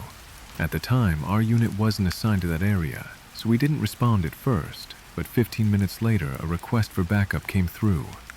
The fire was out of control, and there were many injuries. By the time I arrived, chaos had taken over. The injured were crying out for help, ambulance sirens echoed everywhere, and people were still trapped inside the burning building. I could hear screams, coughing from smoke, people writhing in pain, moaning in agony before their final breath. It was a truly horrifying sight. I immediately jumped into action, trying to help as many as I could while 3 fire trucks worked to extinguish the flames. Before the incident, the nightclub had admitted over 1,000 guests, far exceeding the legal limit. Just minutes after the countdown, live performers began taking turns on stage. Firework effects were launched indoors, though they were only meant for outdoor use. The disaster began when a firework ignited the ceiling, which was made of flammable material. Sparks fell into the crowded space below. At first, guests thought it was part of the show, but the fire spread rapidly. Once the heat became unbearable, panic erupted. According to survivors, the power went out and thick smoke filled the space. Many suffocated near the entrance, which was only 3 meters wide. People piled up at the door, trampling over one another in desperation. Some had no choice but to climb over others to escape. There were actually 4 exit doors, but no clear fire escape signs. Some guests were too intoxicated to save themselves in time.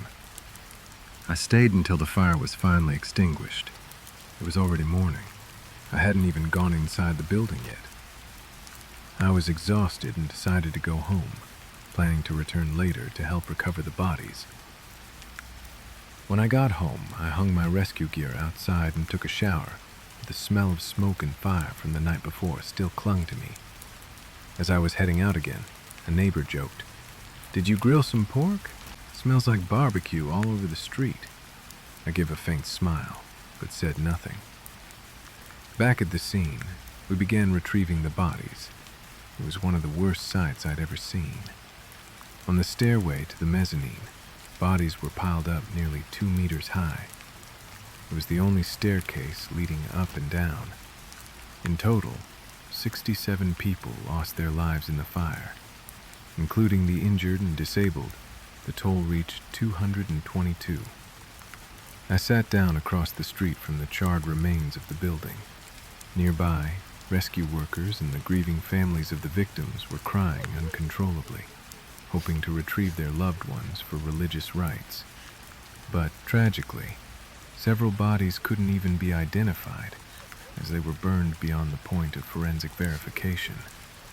Next to me sat a young girl wearing a nightclub uniform, a gold vest over a white shirt, sobbing as she looked toward the ruins. I remembered the outfit clearly. She must have lost someone dear, perhaps her co-workers. I turned to her and gently said, "I'm so sorry. I hope you get through this soon." She looked at me briefly, then turned back toward the building. I didn't expect a response. I walked past her to grab some water. When I turned around moments later, she was gone. I didn't think much of it until that evening when I got home and watched the news. I saw her photo among the victims. It was the same face I'd just seen that morning. After that, strange stories began to circulate among locals. People living in nearby houses avoided going out after dark. Taxi and motorcycle drivers tried to avoid the alley. Many reported picking up a young woman asking to go to the nightclub, only to find no one there upon arrival. Some said that when driving past the alley late at night, they'd hear eerie, distant screams. A security guard assigned to the site, now a quiet graveyard of memories, once heard a voice from the second floor calling out, "Mr. Guard! Mr. Guard! I'm on the second floor." He looked up and saw a young woman standing at the archway, but when he went to check, no one was there. Dogs howled in chorus and a chill wind brushed across his face, making his hair stand on end. The guard didn't stay on the job for long. Many believed there were signs foreshadowing the tragedy. The club's interior resembled a Christian church, with decorative crosses and even a white coffin placed on the stage as a prop. The farewell party included a large sign that read, "Goodbye," followed by the nightclub's name. What sent chills down everyone's spine was the name of the final live band to perform that night, Burn. Even the name felt like a premonition. Today, the nightclub is long gone. The land was too valuable, and real estate developers eventually turned it into a parking lot for a community mall. A luxury condominium now stands nearby, but no matter how much time passes, this terrifying incident remains etched in people's memories. I truly hope that the souls of everyone who lost their lives that night have found peace. The story I'm about to tell is about a house my mother bought more than 20 years ago. It all started when she saw a listing for a second-hand house. But this house wasn't just an ordinary residence. It had been renovated into a spa and wellness massage business. The previous owner wasn't only selling the house, but also handing over the business with it. Since my mother wanted to start a business, she thought it was a good opportunity, so she agreed to sign the contract. The house itself was a detached single home located in a middle-class to upper-class neighborhood. It had a total area of about 280 square meters with a lawn outside. My mother renovated it further and then began running the business. At that time, I was probably still in high school. I would go there occasionally after school and on some weekends, since my mom was always there. I'm pretty sure this house has at least 2 ghosts. One is a woman, and the other is a little boy. How do I know? I don't have any special sixth sense or anything like that. Most of it comes from people gossiping about their experiences in the house. After the spa opened, my mom's small business did pretty well. We had 8 to 9 therapists, sometimes even more. There were a lot of customers, though it also depended on the occasion. The ghost stories started floating around, and eventually reached my ears one day. I heard about a customer who supposedly had a sixth sense walking into the spa. He didn't say anything during the massage, but when he was about to pay at the counter, he asked the receptionist, "Do you know someone died in this house?" The receptionist was shocked because this was not the kind of question a customer normally asks, nor something she expected to hear. He continued, "It's all right. There's nothing to be afraid of. She is the typical lady in white with long hair. I think she ended her life here." The receptionist was still speechless, trying to process the information she had just received. He added, "She has now become like a guardian spirit of this place. So don't forget to make an offering from time to time." Where and how did she die in this house? The receptionist finally asked, asking the question that really mattered. Mr. Sixth Sense smiled faintly but did not answer. "How could I know?" he said. Then he looked up at the large wooden beams crossing the ceiling of the house. The receptionist told this story to my mom, and of course to everyone who worked there. Everyone agreed that it was a chilling tale. The masseuses and other staff felt uneasy at first because they had experienced some weird things even before this sixth sense customer arrived, though no one could really explain what it was. The strange occurrences were mostly noises and the feeling of being watched. What this man said felt like a confirmation. Over time, the fear faded until someone experienced something supernatural again. Many months passed, and the same sixth sense customer came back. He confirmed once again that everything was fine and that the woman's spirit here was not malevolent. He also suggested that my mom invite a helpful spirit, something like the spirit of Kumanthong. If you want to know more about this, I'll put a link in the description and a card at the end of this video. My mom thought it was not a bad idea, since this kind of spirit is believed to help with business. She asked someone who knew someone with the right connections. A week later, a small statue of a boy dressed in traditional Thai costume arrived. His job was to help bring in more customers, and our job was to feed him offerings like candies, snacks, and toys, such as a toy train or racing car. He even had a name. Let's call him Jacob. And you guessed it, the little boy I mentioned at the beginning, he was Jacob, helping to bring in a customer. After that, the people who worked at the spa had even more spooky stories to share. Many of them said they could hear the sounds of a child. While they were working, everything was supposed to be quiet, with only faint background music, so customers could relax. But they would hear the sound of a child playing with a toy racing car outside the massage rooms. Even some customers heard it too. The masseuses would have to step out and call him by name. Jacob, can you please go play somewhere else? We need to keep it quiet in here. Customers lying in the rooms might have assumed there was actually a child there, but in reality, no one was there. Most of the staff could feel Jacob's presence. Of course, they were a little afraid, but he was a good boy. He brought in customers. One day, the Sixth Sense customer, who had now become a regular, came back. He spoke to the little boy statue.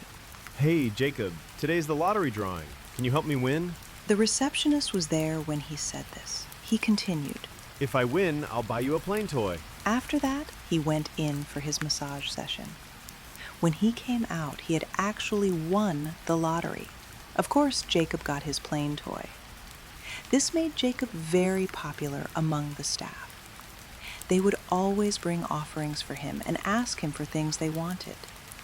Like I said, I didn't spend a lot of time in this house, but there was one time I encountered something unexplainable.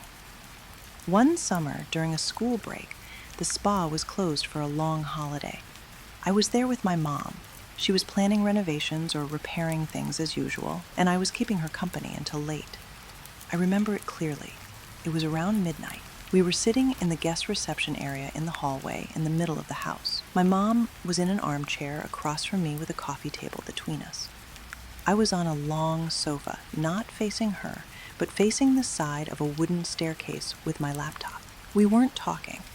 Everything was quiet. Then I heard it. The sound of someone walking up the stairs. It was clear and deliberate. The stairs and the second floor were made of wood, so footsteps were easy to hear. The sounds were loud enough for me to lift my head from the laptop and look at the stairs. A second later, I turned to my mom. She was already looking at me. Our eyes locked because we both knew it was just the two of us there. My mom whispered, Is it a staff member coming back early or a burglar? I didn't think so.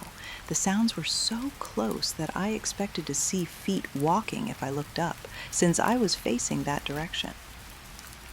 We mustered up the courage to go upstairs. I led the way with my mom behind me. I opened each room. They were all empty. No one was there. I got goosebumps all over. It felt like I had walked through some kind of energy or force.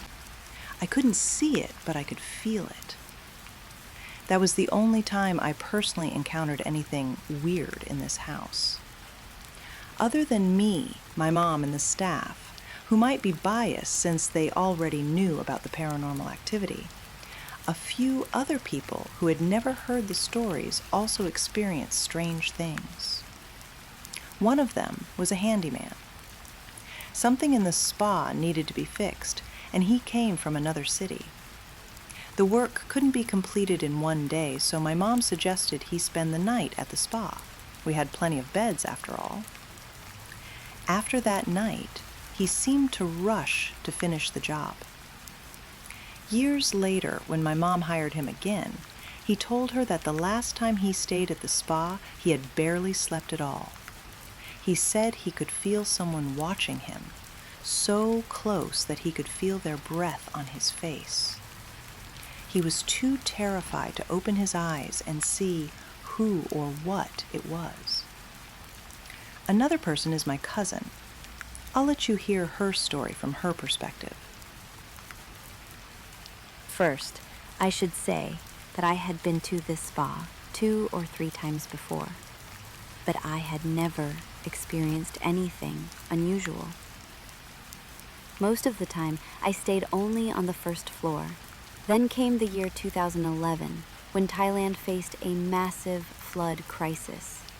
Many areas that had never been affected before were hit, including my home. My house was in a central province, and as the floodwaters started spreading from the north, my parents believed it would soon reach our town too. They decided to send me to stay with my aunt temporarily. Not long after I arrived, there were rumors that this area might also be flooded. My aunt invited nearby relatives to stay together in one place for safety, and that place was the spa. At that time, I was around 14 or 15 years old. Being together with my cousins, we wanted something fun to do. And one idea was watching movies. I loved horror movies, especially when there were a lot of people. It made it even more exciting. I suggested we watch a horror film, but my aunt disagreed and recommended something else instead. When I asked her why, she didn't answer. I figured she was just scared. Since the rest of us didn't think much about it, we went ahead and watched the horror movie anyway. When the movie ended, it was time to sleep. I shared a second-floor room near the left staircase with 3 cousins. We lay down, side by side, 4 of us in total. And I was the one closest to the door. Normally, I fall asleep easily anywhere, but that night, I couldn't. I felt restless, maybe because of the horror movie. I thought I was just overthinking. The next night, I decided to move to the other side of the room, thinking it might help. But that night, something happened, something so strange that even after all these years, I still don't know if it was real or just a dream. I don't know how long I'd been asleep when I suddenly felt something tugging at my hair. My first instinct was to start praying because whatever it was didn't feel human. But the more I prayed, the harder the pulling became, until it felt like my whole head was being yanked. When I stopped praying, it weakened. When I prayed again, it grew stronger. This back and forth happened 2 or 3 times. Finally, I forced myself awake. I sat up in confusion and saw my cousin on the other bed, far enough away that she couldn't have reached me, casually playing on her phone. It was already past 11 a.m. When I told everyone what had happened, they jokingly said it might have been the guardian spirits of the house trying to wake me because I had overslept. About a month later, after the floodwaters had receded, the spa, which had also been affected, needed to be cleaned. I stayed there again to help my aunt and cousins. This time my parents were with me, and I didn't sleep in the same room as before. For about a week, everything was normal. No strange events, until the very last night. The next morning, I was supposed to go home since school was about to reopen. That night, I had a dream. In the dream, I was talking with someone. I couldn't see her face, only her arm as she handed me a small piece of paper with numbers on it. "Take it," she said. "What is it?" I asked. "Just take it," she replied, sounding slightly annoyed. I woke up suddenly and forgot about the dream. On the way home the next day, we stopped by a famous temple. I happened to notice a lottery vendor, and the dream came back to me.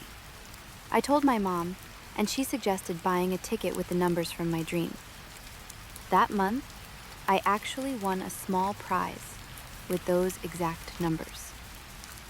Because I loved hearing ghost stories, I often asked my relatives if they had experienced anything at the spa. I ended up hearing many more strange stories. Let me share another one with you. This happened years ago, but both my sister and my aunt, who were there, still remember it clearly. My aunt was the one who managed the spa. Every day she opened it in the morning and closed it at night, which meant she was always the last one there. One evening, my sister came for a massage close to closing time. She used one of the rooms on the first floor in the back. While she was getting her massage, my aunt checked the rest of the spa. When my sister finished, she told my aunt she would drive her home. So she waited at the front counter while my aunt did one last check in the back rooms. After everything was in order, my aunt came out and said, "All done, let's go." But my sister looked confused. "No need to rush," she said. "Let's wait until the other customer leaves." "What customer?" "The one upstairs. I saw someone walking down the stairs as I passed by." "There aren't any other customers," my aunt replied. "You were the last one." The two of them looked at each other in silence. Neither of them wanted to find out who or what my sister had seen. They quickly left the spa without looking back. You may not have heard of Stowe, a small, quiet town in Kansas, but around here, it's infamous. People whisper that it's one of the 7 gateways to hell, or one of the most haunted places in the entire U.S. They talk about a priest who supposedly killed himself, and a crumbling church, said to have mystical, even demonic properties. None of those are true. They're myths and urban legends made up and passed down by country kids with nothing better to do. Yet while the church has been gone since before I was born, and no priest ever hung himself, there is still an odd fascination with the place, particularly the cemetery. Now, I can't really speak for all the stories you may hear, but I have been there a couple times, and while I don't really believe in the supernatural or anything, these experiences really made me question my beliefs. When I was a kid, circa 2001 or so, I was a Boy Scout. We did all the normal Boy Scout things, hiked, fished, camped, etc. One weekend in the fall, we got to go on a campout to Clinton Lake, just outside Lawrence. This was a big deal for us, as our troop didn't have a lot of money, so we normally stuck to camping at farms and properties whose owners were friendly with the troop. Real camping sites on a lake, real toilets, even not just outhouses, and showers within walking distance of our camp? Unheard of for us. Needless to say, we were all excited, and given how modern and near to a town our site was, we got a bit more freedom than we normally would have. It was either Keith or Luke, 2 of the older boys in our troop, who came up with the idea. After the first night of normal scouting fare, including telling ghost stories, they wanted something a little more fun for the second. Dinner had been eaten, dishes already cleaned, campfire waning. They asked, pleaded, then begged the scoutmaster to let some of us go out. Carl, the scoutmaster and also Luke's dad, knew where we wanted to go, and I am sure he didn't believe any of the stories either. Otherwise, he would have never yielded to Keith and Luke. Unfortunately, he did eventually agree to let a few of us go out to the cemetery, not too far away. Keith and Luke were definitely going. Nick, Keith's younger brother, was an obvious choice. William and myself, classmates and friends of Nick, rounded out the party. We all got into Keith's truck, ready to head out. Carl walked up to the truck window with a final warning for us to be safe and be back in an hour. We all agreed and promised we wouldn't do anything dangerous or try to buy beer at the convenience store that was down the road from the campsite. We headed out to Stowe, the almost mythical place that everyone hears about growing up in Kansas. It was a pretty quick drive, paved roads even most of the way there. Once we got to the small township, we passed a couple buildings and arrived at the cemetery. This was before the gate was kept closed at night, so driving in was no problem. Even with Keith creeping along at the slowest his truck could go, it didn't take more than a couple minutes to drive the loop of the cemetery's dirt road. Nothing happened. No noises, no chills, no sightings. Well, being the brave and adventurous scouts that we weren't going to go back with nothing to say of our explorations, so the truck was parked at the front gate facing the road, and we disembarked. We followed the road as we first drove it, heading towards the right of the loop. Armed with a couple of flashlights and a lantern, we poked around the headstones along the driveway, trying to make out their weathered faces in the low light. As we made our way to the right side of the graveyard, a light fog started rolling in. This is not unusual for where we lived this time of year, so we didn't think anything of it. We continued along the curve of the road, and the fog thickened a bit, but still an uneventful evening. Until the barking started. Luke heard it first and told us to be quiet. It took several seconds before Keith heard it too. We thought they were just messing with us, being younger scouts, and tried calling them out on it. I won't forget how fast the smiles on our faces left as we finally heard the noise. Now I know what you're thinking. Dogs aren't scary. I agree with you normally, but this sounded like there were at least a dozen barking, snarling dogs, and they were getting louder. Trying to rationalize it, we decided there must have been some feral or farm dogs in the woods behind the back corner of the cemetery. Regardless, that was the way the road went and the quickest path back to the truck, so we pressed on. We made our way a little faster as we were a bit too creeped out to try reading the headstones like we had been. The barking grew louder. We all decided that we should head back to the truck before it got too late. At least that was our reasoning, not wanting to admit that any of us were getting scared. As we all got back to the driveway, we started walking towards the turn back to the entrance as a group. This turn was at the back left-hand side of the cemetery, a couple 100 feet from the truck. A few sparse trees and some open fields were the only things separating us from the woods in the direction of the barking. The barking started sounding angry. We froze, looking at each other to make sure we weren't losing it. Suddenly, the noise started getting louder, fast. If it was some dogs, there had to have been 20 of them, all sprinting towards us and barking. Keith was the first to start running. Seconds later, the rest of us followed suit. As we ran, the barking kept growing louder. If it was a pack of dogs, they were angry, and they were gaining on us. Nick, William, and myself, being much younger and smaller, started to fall behind our older compatriots. The driveway isn't long, like I said, a couple 100 feet, but we weren't getting any closer to the truck as we sprinted. The whole time the barking was going louder, not only in intensity, but ferociousness as well. None of us even thought of slowing, running full tilt towards the safety of the truck. Had it been a normal night, we would have been there already, but it seemed that we just couldn't gain any ground. I was the smallest and slowest of the group, but had already been running for a minute when I should have been able to cover the distance in 20 seconds. I could hear the dogs snarling, barking, kicking up rocks as they gave chase. They were on my heels by the time Luke and Keith got to the truck and flung open the doors. Keith jumped in the driver's side as Luke waited for us to get there with his door open. By now, the barking was deafening, coming from my sides and behind me as I ran. I was sure I would feel their teeth sink into me as they pounced at any second. William and Nick piled into the truck as Keith started the engine, both trying to climb into the back. I saw Luke looking back at me with a look of total fear on his face, and I knew something bad would happen if I didn't make it to the truck. He started to climb in as I approached. The barking seemed to be coming from every direction, in front of me, behind me, my sides, even above and below me. With the passenger door closing, I didn't even bother trying to get into the cab, and leapt over the tailgate directly into the bed.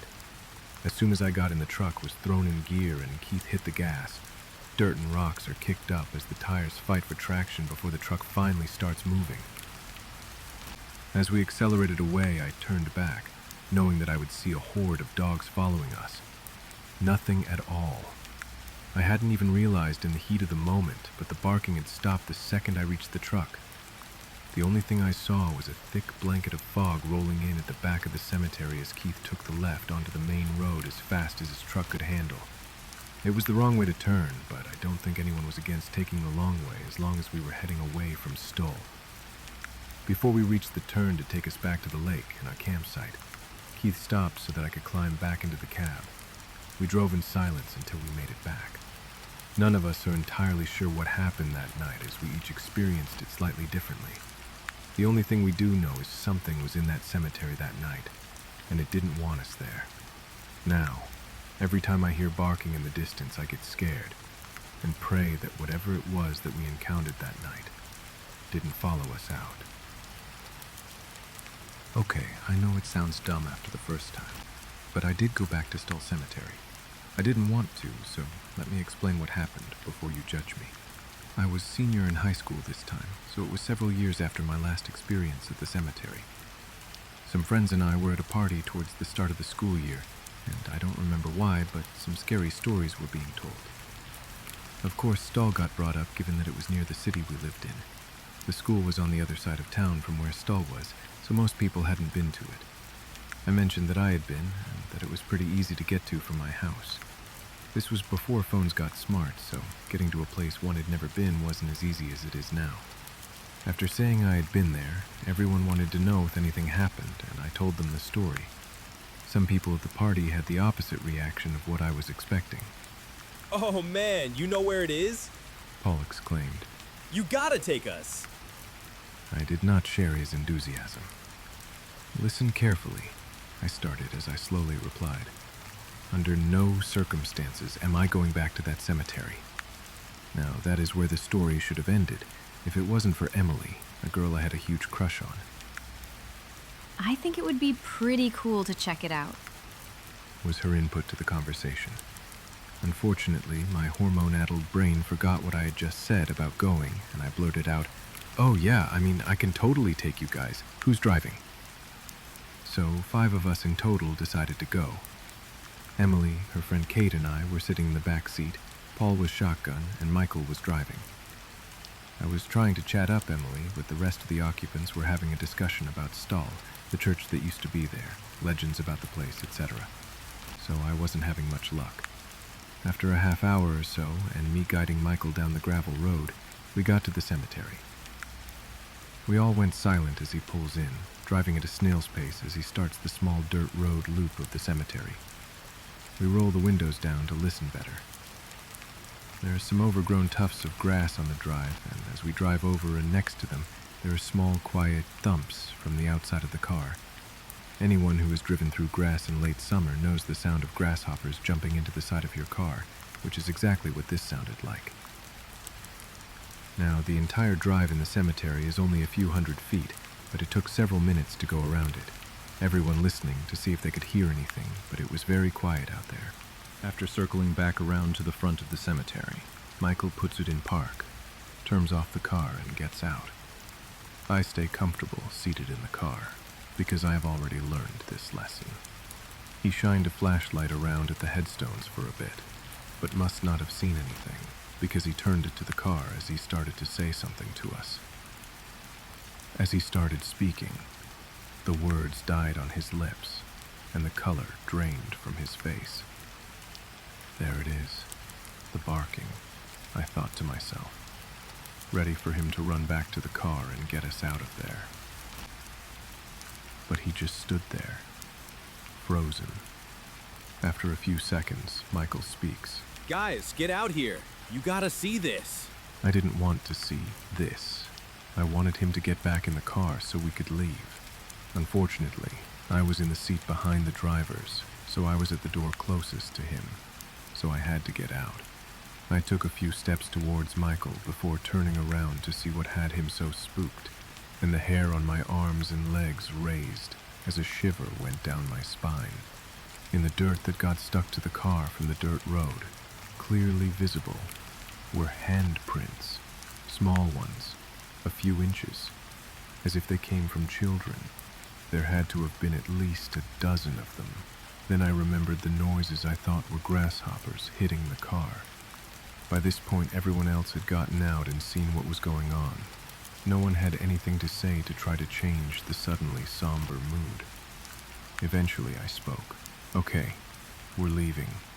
Michael, get in the car." He started to say something, but I cut him off immediately. "Nope, in the car." I got in and shut the door, followed by everyone else. The drive back to the party was pretty silent. I think we were trying to process if what we saw was real, or trying to think of a logical explanation. By the time we got back to the party, it was winding down. The handprints got covered back up by dirt, so there was no proof. So of course, nobody at the party believed us when we told them what happened. I myself didn't even try to convince anyone. Just had myself a few stiff drinks and tried to forget about it. Glad to say, I have not been back since, and now there is a heavy gate that is locked at night. So I can't be tricked into taking anyone again. And I really recommend you don't go there yourselves. Not just from my experiences, but locals have grown quite tired of ghost hunters entering their cemetery. When talking about cemeteries in Thailand that are infamous for being haunted, Wat Don Cemetery is always one of the first that comes to mind. It's a place surrounded by countless ghost stories told on different radio shows and TV programs. One reason for its haunted reputation might be its age. The cemetery is more than 100 years old. Originally, it was the burial ground for Chinese immigrants who came to trade and live in the area. Later on, unclaimed bodies collected by the Potek Tung Foundation were also buried there.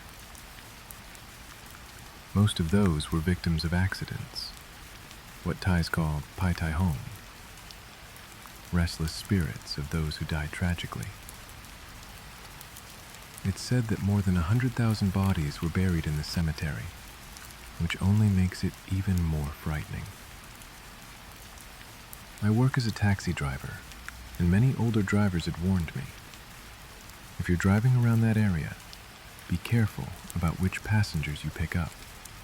But one night, I experienced my very first ghost encounter at Wat Don Cemetery. That night, I remember driving around for hours looking for passengers, but no one flagged me down no matter where I went. Eventually, I decided to just call it a night and head home. Still, I kept the taxi light on, just in case I got lucky and someone hailed me on the way. And then, finally, I did get a passenger. A woman. I couldn't really tell if she was young or old, because the spot where she got in was so dark. There were no streetlights at all, so I couldn't make out her features clearly. I asked her where she wanted to go, but instead of giving me a clear destination, she just pointed forward and told me to keep driving straight. She said she'd let me know when to stop. That wasn't unusual. Sometimes passengers don't know how to explain their exact destination, so they just direct the driver along the way. I didn't think much of it. After driving for a while, she finally told me to pull over. But when I looked around carefully, I realized where I had stopped. It was right in front of Wat Don Cemetery. There wasn't a single house around, just darkness and silence. Trying to think positively, I assumed maybe her home was on the other side of the cemetery, and she had to walk through it, or take a small hidden path. After she handed me the fare, she got out of the car. Curious about where she was going, I glanced at my rearview mirror to watch her walk away. But because it was so dark, I couldn't see which direction she went, or when she disappeared out of sight. Suddenly, fear washed over me. My gut told me something wasn't right. I decided then and there to drive straight home without picking up anyone else. When I got home, I did what I always do first, count the night's earnings. But when I opened my wallet and pulled out the money she gave me, it wasn't real cash. It was ghost money, the kind of paper offerings burned for the dead. What I'm about to tell you happened about 2 years ago. At the time, I stopped by a big thrift store. As I wandered around, my eyes caught a camouflage pattern jacket. It was a long-sleeved, military-style jacket made from thick fabric. Some parts had patchwork designs stitched over them, giving it a rugged, stylish look. It wasn't too worn out, so I decided to buy it as a gift for my boyfriend. He loved it the moment I gave it to him. He quickly washed it, planning to wear it to work the next day. When he came home from work that evening, he told me something strange. Several of his co-workers had asked him who the man was that rode on the back of his motorcycle that morning.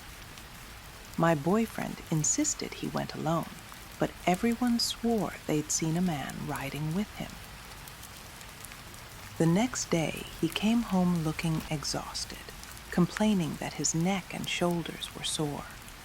He said he was going to lie down before dinner and took off the jacket, draping it over the sofa in front of the TV. While I was cooking dinner in the kitchen, I heard heavy footsteps in the living room. I figured he must have woken up and come downstairs, so I called out for him to grab the food and set the table for me. But after a few minutes with no response, I peeked through the kitchen doorway and saw someone sitting on the sofa. I called out again, but before I could finish my sentence, my boyfriend came sleepily down the stairs behind me and asked who I was talking to. When I turned back toward the sofa, there was no one there, only the jacket lying where he'd left it. That night, while we were asleep, I woke up suddenly. I'm a light sleeper, because I heard footsteps moving around downstairs. I nudged my boyfriend awake, thinking it might be a burglar. We quietly crept downstairs, but as soon as we reached the first floor, the footsteps stopped. We turned on every light, checking every corner, but found nothing. No signs of forced entry, no missing items. The only thing out of place was the jacket. It was no longer on the sofa. It was lying on the floor. The following night, I hung the freshly washed jacket on the wardrobe door in our bedroom before going to sleep, as usual. And again, I woke up in the middle of the night, this time to the sound of heavy boots coming up the stairs. The steps grew louder, closer, until they stopped right outside our bedroom door. I stared at the narrow gap under the door and saw what looked like the shadow of someone's legs standing there. The room fell into dead silence. Then, the sound of a hanger tapping against the wardrobe door broke through the quiet. We both turned toward the sound, and there he was, a tall, thin man wearing the same camouflage jacket, long pants, and combat boots. He stared at us with bloodshot eyes. Then, all of a sudden, he collapsed to the floor, writhing and groaning in pain. If my eyes weren't deceiving me, I could swear I saw blood seeping through his jacket. Moments later, his body went still and vanished right before our eyes. All that remained was the second-hand jacket, lying quietly on the floor. We both sank to the ground, shaken and drained. When we finally pulled ourselves together, we turned on every light in the room and cautiously approached the jacket. There were dark brown stains around the patched areas. Curious, I took out my sewing kit and carefully unpicked all the patches. Underneath, we discovered long slashes in the fabric, each about 3 centimeters wide, as if the jacket had been cut by something sharp. The next morning, we threw the jacket away, and from that day on, we never bought secondhand clothes or anything used, ever again. I run a little local restaurant in a small town. Everyone is a familiar face, and you could say we all know each other. Our town isn't far from the big city at all, about an hour's drive, so things like food and goods get shipped here pretty fast. We've never run out of supplies. One day in autumn, a chest freezer broke down. I figured it was time to upgrade to a bigger one. The old one had too limited storage capacity for our growing restaurant, and it survived 15 years of kitchen wars. So I sold it to Tom, a self-taught repairman who buys broken fridges, fixes them, and flips them online and offline. I also had to buy the new, bigger size, but Tom said he didn't have that size in his inventory at the time. So I went out to the local appliance store, Ricky & Son. That's a made-up name so I don't get sued. I didn't want to order one online because it's heavy, and I didn't want to waste money on shipping. The new freezer I wanted was pretty expensive, around $1,600. But then I saw one in the secondhand section. It was exactly what I wanted. A large, shiny, commercial-grade solid-top chest freezer, 25% off the new price. I looked it over thoroughly, and it was practically like new. Ricky told me he'd checked the cooling system, and everything was fine, so I decided to buy it for $1,200. I was happy with the purchase. After that, Ricky shipped the freezer to my restaurant, and everything ran smoothly. We even got more customers. I thought, wow, this is really a good time. We have more space to store meat. The restaurant is really expanding. Things got weird on the third day after the freezer arrived. It was late. The store was closed. I was at the cashier, trying to close the accounts for the day. I heard a sound coming from the kitchen in the back. I was pretty sure all my staff had left. I thought maybe someone had forgotten something and come back. But no one was there. That's when I thought, those rats again? I crouched down, lowering my sight to the floor. I looked through every gap, every corner. Through the dim light and the island table in front of me, my eyes stopped at 2 bare feet in front of the new freezer. Pale, woman's feet. I jolted upright, but there was no one there. I lowered my head again to look. Nothing. I'm not gonna lie, that chilled me to the bone. I didn't want to seem crazy, so I let it slide. Until the next day. Everyone in the kitchen started to complain about a rotten smell coming from the freezer. I didn't understand where it came from. Since we bought it, nothing had expired. Everything was fresh. I thought I'd give Ricky a call tomorrow and see what he could do. But that night, I was the last one in the restaurant again. I smelled the same rotten stench. I even said out loud, what the actual F is that smell? I was pretty upset at the time. As I walked to the kitchen, the lights were off. I hadn't reached the switch yet, but I saw a figure. The figure of a small woman digging in the freezer. She was so small that half her body was already inside. That was the only part I could see from where I stood. I was pretty sure it was a woman because I could see a skirt. I had mixed feelings. Was it a ghost or a homeless girl who had broken in? I flipped the light switch. She disappeared before my eyes. That's when I knew I'd been haunted. All the hair on my body stood on end. I didn't even walk closer to check the inside of the freezer. I was sure it was a ghost. Next day, I called Ricky, hoping he'd take it back. "Hey, there's a problem with the freezer," I said. Ricky replied, "What's wrong with it? Is it the cooling system? I thought I checked it." "No, the thing is, it's haunted." Ricky hung up right away. I couldn't contact him after that. I think he blocked my number, so the only thing I could do was turn to my buddy, Tom. I told him I wanted to sell the freezer. Of course he was surprised and asked me why. I'd learned my lesson from Ricky, so I just told Tom there was some smell problem. I figured he could fix it and flip it. I didn't want it anymore. Tom bought it from me for $900. Better than nothing. A couple of days passed. Tom showed up at my restaurant, looking at me weird the whole time, like he wanted to start a conversation that would sound nuts. I sat at his table and greeted him. "So, what's the real reason you sold that freezer to me?" Tom asked. I tried to think of what to answer. "Because it's haunted, isn't it?" Tom didn't wait for me to reply. "I saw the figure of a lady climbing into the freezer just last night. And when I opened it, There was nothing there. I gave him a guilty look. I'm sorry, man. I didn't think you'd see her, too. I thought it was better for you not to know. He nodded and said it was okay. He'd try to sell it ASAP, and then he left. One night passed. When I was opening the roll-up door of my restaurant, I was shocked. It was right there in front of the store. The freezer. I called Tom right away. "Tom, where's the freezer?" I asked, impatient. "It's long gone, man. I sold it," Tom replied. "No, it's not. It's right here in front of my restaurant," I said. Tom was as surprised as me.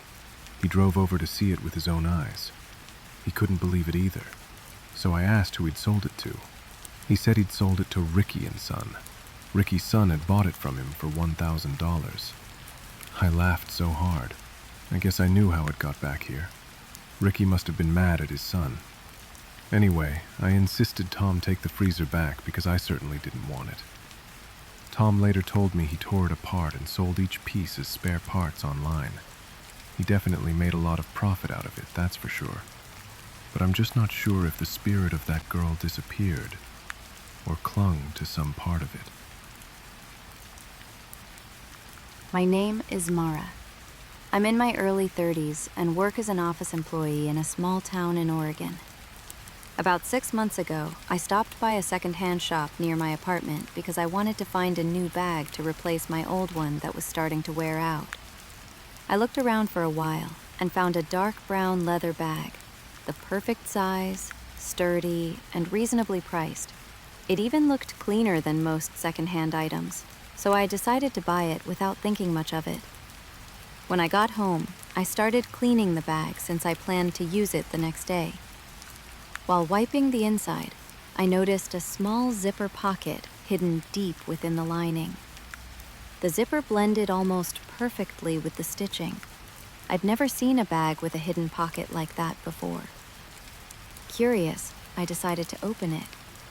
But as soon as I did, I froze. Inside was a small doll, sewn together from bits of cloth and string.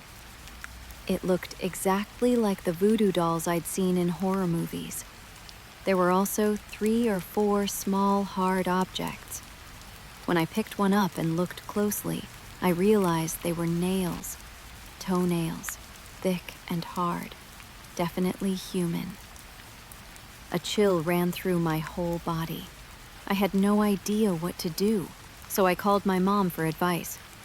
She told me to throw it away, the whole bag, not just the things inside. So I put everything back into the bag, zipped it up, and placed it on the table in front of the TV, planning to throw it out in the morning. That night, I couldn't sleep at all. I felt uneasy, like something wasn't right. Around 3 a.m, my dog, who slept outside my bedroom door, started barking loudly. I checked the security camera feed, worried someone might be trying to break in. But what I saw made my stomach twist. My dog was standing in front of the table where I had left the bag, barking at it non-stop. After a while, he began to growl, then suddenly turned toward my bedroom door, scratching and whining as if terrified of something. I quickly opened the door and let him in. He ran straight under the bed and stayed there, trembling, his eyes fixed on the door, watching, not blinking once. The next morning, I took the bag out and threw it away immediately, thinking that would be the end of it. But that night, my dog started barking again, this time at the front door. The following morning, I checked around the door, thinking maybe there was an animal outside that was making him bark. That's when I saw it. A single toenail, just like the ones I found in the bag, lying on the floor near the entrance. I had no idea how it got there. I was certain I had zipped the bag shut before throwing it away. I picked it up with a tissue, sealed it in a plastic bag, and threw it out as quickly as I could. After that, my dog never barked at night again. That experience changed me. Ever since that day, I've been afraid of secondhand things. No matter how nice or cheap something is, if I know it's secondhand, I'll never buy it again. In a place built for justice, something else lingers. Unseen, uninvited, unwilling to leave. Across Ohio's courthouses, people whisper of things that move when no one's around, of voices that rise in empty halls, and footsteps that echo long after the last case is closed. Take the Preble County Courthouse in Eaton, standing proud since 1918. During the day, it's filled with footsteps and voices, but after dark, the halls echo with the sound of people who aren't there. One employee swore she heard a crowd, laughter, voices, coming from the second floor. When she opened the door, the hall was empty. Others claimed to hear heavy boots pacing along the fourth floor, the one that used to be the old jail. A night deputy once thought someone was trying to break in after hours. He heard the locked front doors rattle 3 times. But when he checked, no one was there. No wind, no footsteps, just silence. Inside the treasurer's office, blinds once rattled, as if invisible fingers were brushing across them. Fast, playful, almost childlike. Even after the blinds were removed, the sound never stopped. Some employees laugh and call them the courthouse gremlins, but not everyone finds it funny. In Miami County, a secretary said she saw a man in red suspenders appear beside her desk and vanish. For years, the clerk's office was plagued with small disturbances. Pens leaping from holders, papers sliding off desks, chairs scraping in empty rooms. One worker swore a paperclip flew across the room and hit her in the head. A longtime employee saw more than just pranks. Late one night, she noticed a black mist forming in the corner of her office. It crept toward her, thick and silent. She said the hair on her neck stood up before she ran, leaving everything behind. She never stayed after dark again. And in Wayne County, people still talk about the lady in pink. They say she walks the halls where a murder once happened, inside the courtroom itself. One night, a staff member saw her, not with his eyes, but on a security monitor. A faint figure, glowing pink, gliding down the hall. When he looked up, the hall was empty, but the camera still showed her standing there. Others claim to see a reflection near the courtroom door. Some say it's dust, others light, but those who felt the temperature drop around them believe otherwise. Even cleaning crews have quit after seeing carts move on their own, and the freight elevator, the one that needs a key, opening all by itself at 1 a.m. Whether it's imagination, old wiring, or something else entirely, the courthouses of Ohio seem to hold more than legal history. Even the skeptics admit they wouldn't want to be there alone after dark. Maybe that's why these places never truly rest, because for generations, these walls have watched judgment fall, seen men condemned, lives broken, and justice dealt with trembling hands. In Wayne County, death came right inside the courtroom, and in the others, it was decided there. Perhaps that's what still lingers. Not the bodies, but the weight of every verdict, every sentence, every moment a life was changed forever. They call it Goatman's Bridge, but its real name is the Old Alton Bridge, tucked between Denton and Copper Canyon, Texas. Built in 1884, it once carried weary wagons and later cars across Hickory Creek. Now, after dark, it carries something else entirely. Legend says there was once a goat farmer named Oscar Washburn, known locally as the Goat Man. He sold milk, hides, and cheese to the locals, and even hung a sign on the bridge, "This way to the Goat Man." He lived peacefully with his family, and for a time, the little community accepted him. But this was Texas in the early 1900s. Oscar was African American, and his success stirred hatred among the wrong men, the Ku Klux Klan. One night, they came for him, dragged him to the bridge, fit a noose around his neck, and threw him over the edge. When they leaned over to check the body, only the rope remained. His body was gone. Panic turned to rage. They ran to his house, expecting to find him hiding. But Oscar wasn't there. Only his family, his wife and children. They set the home on fire, burning everything to the ground, killing them all. Since then, the bridge has borne his curse. They say if you cross it at midnight with your headlights off and knock 3 times on the truss, you will feel something waiting for you on the other side. Red eyes in the darkness, hoofbeats echoing where there are no hooves, a shape, half man, half goat, blocking your path. Others report growls, strange lights in the trees, even cars locking and unlocking themselves, as though touched by unseen hands. And if you call out, Goat man, are you there?" something always answers. But here's what most people get wrong. Oscar Washburn is not the monster. He was the victim. Those who knew him said he was kind, and some believe his spirit still lingers near the bridge, not in rage, but in sorrow. Some believe it's Oscar's spirit, still searching for the family he lost. The thing that haunts the bridge isn't him. It's what came after, something darker and demonic, a presence born from hate, feeding on the violence that spilled that night. Where hate lives long enough, it becomes something else. And that's what took the Goat Man's name. For most people, the legend is just that, a story told in whispers and campfire smoke. But for some, it follows them home. Jen was 24 when she went there. She and her boyfriend had heard the stories and wanted to see it for themselves. They walked the bridge, hiked the trails, and found the altar. Graffiti, pentagrams, dried stains, symbols no one could read. Her father felt a light tap on his back, nothing more. They laughed, took pictures, and left. But as soon as Jen sat in the car, she felt sick. A sudden, violent nausea that clawed at her stomach. She thought it would pass. It didn't. When she got home and looked in the mirror, she didn't recognize herself. The eyes looking back weren't hers. She said she saw hate staring through her reflection, like something was using her body to see.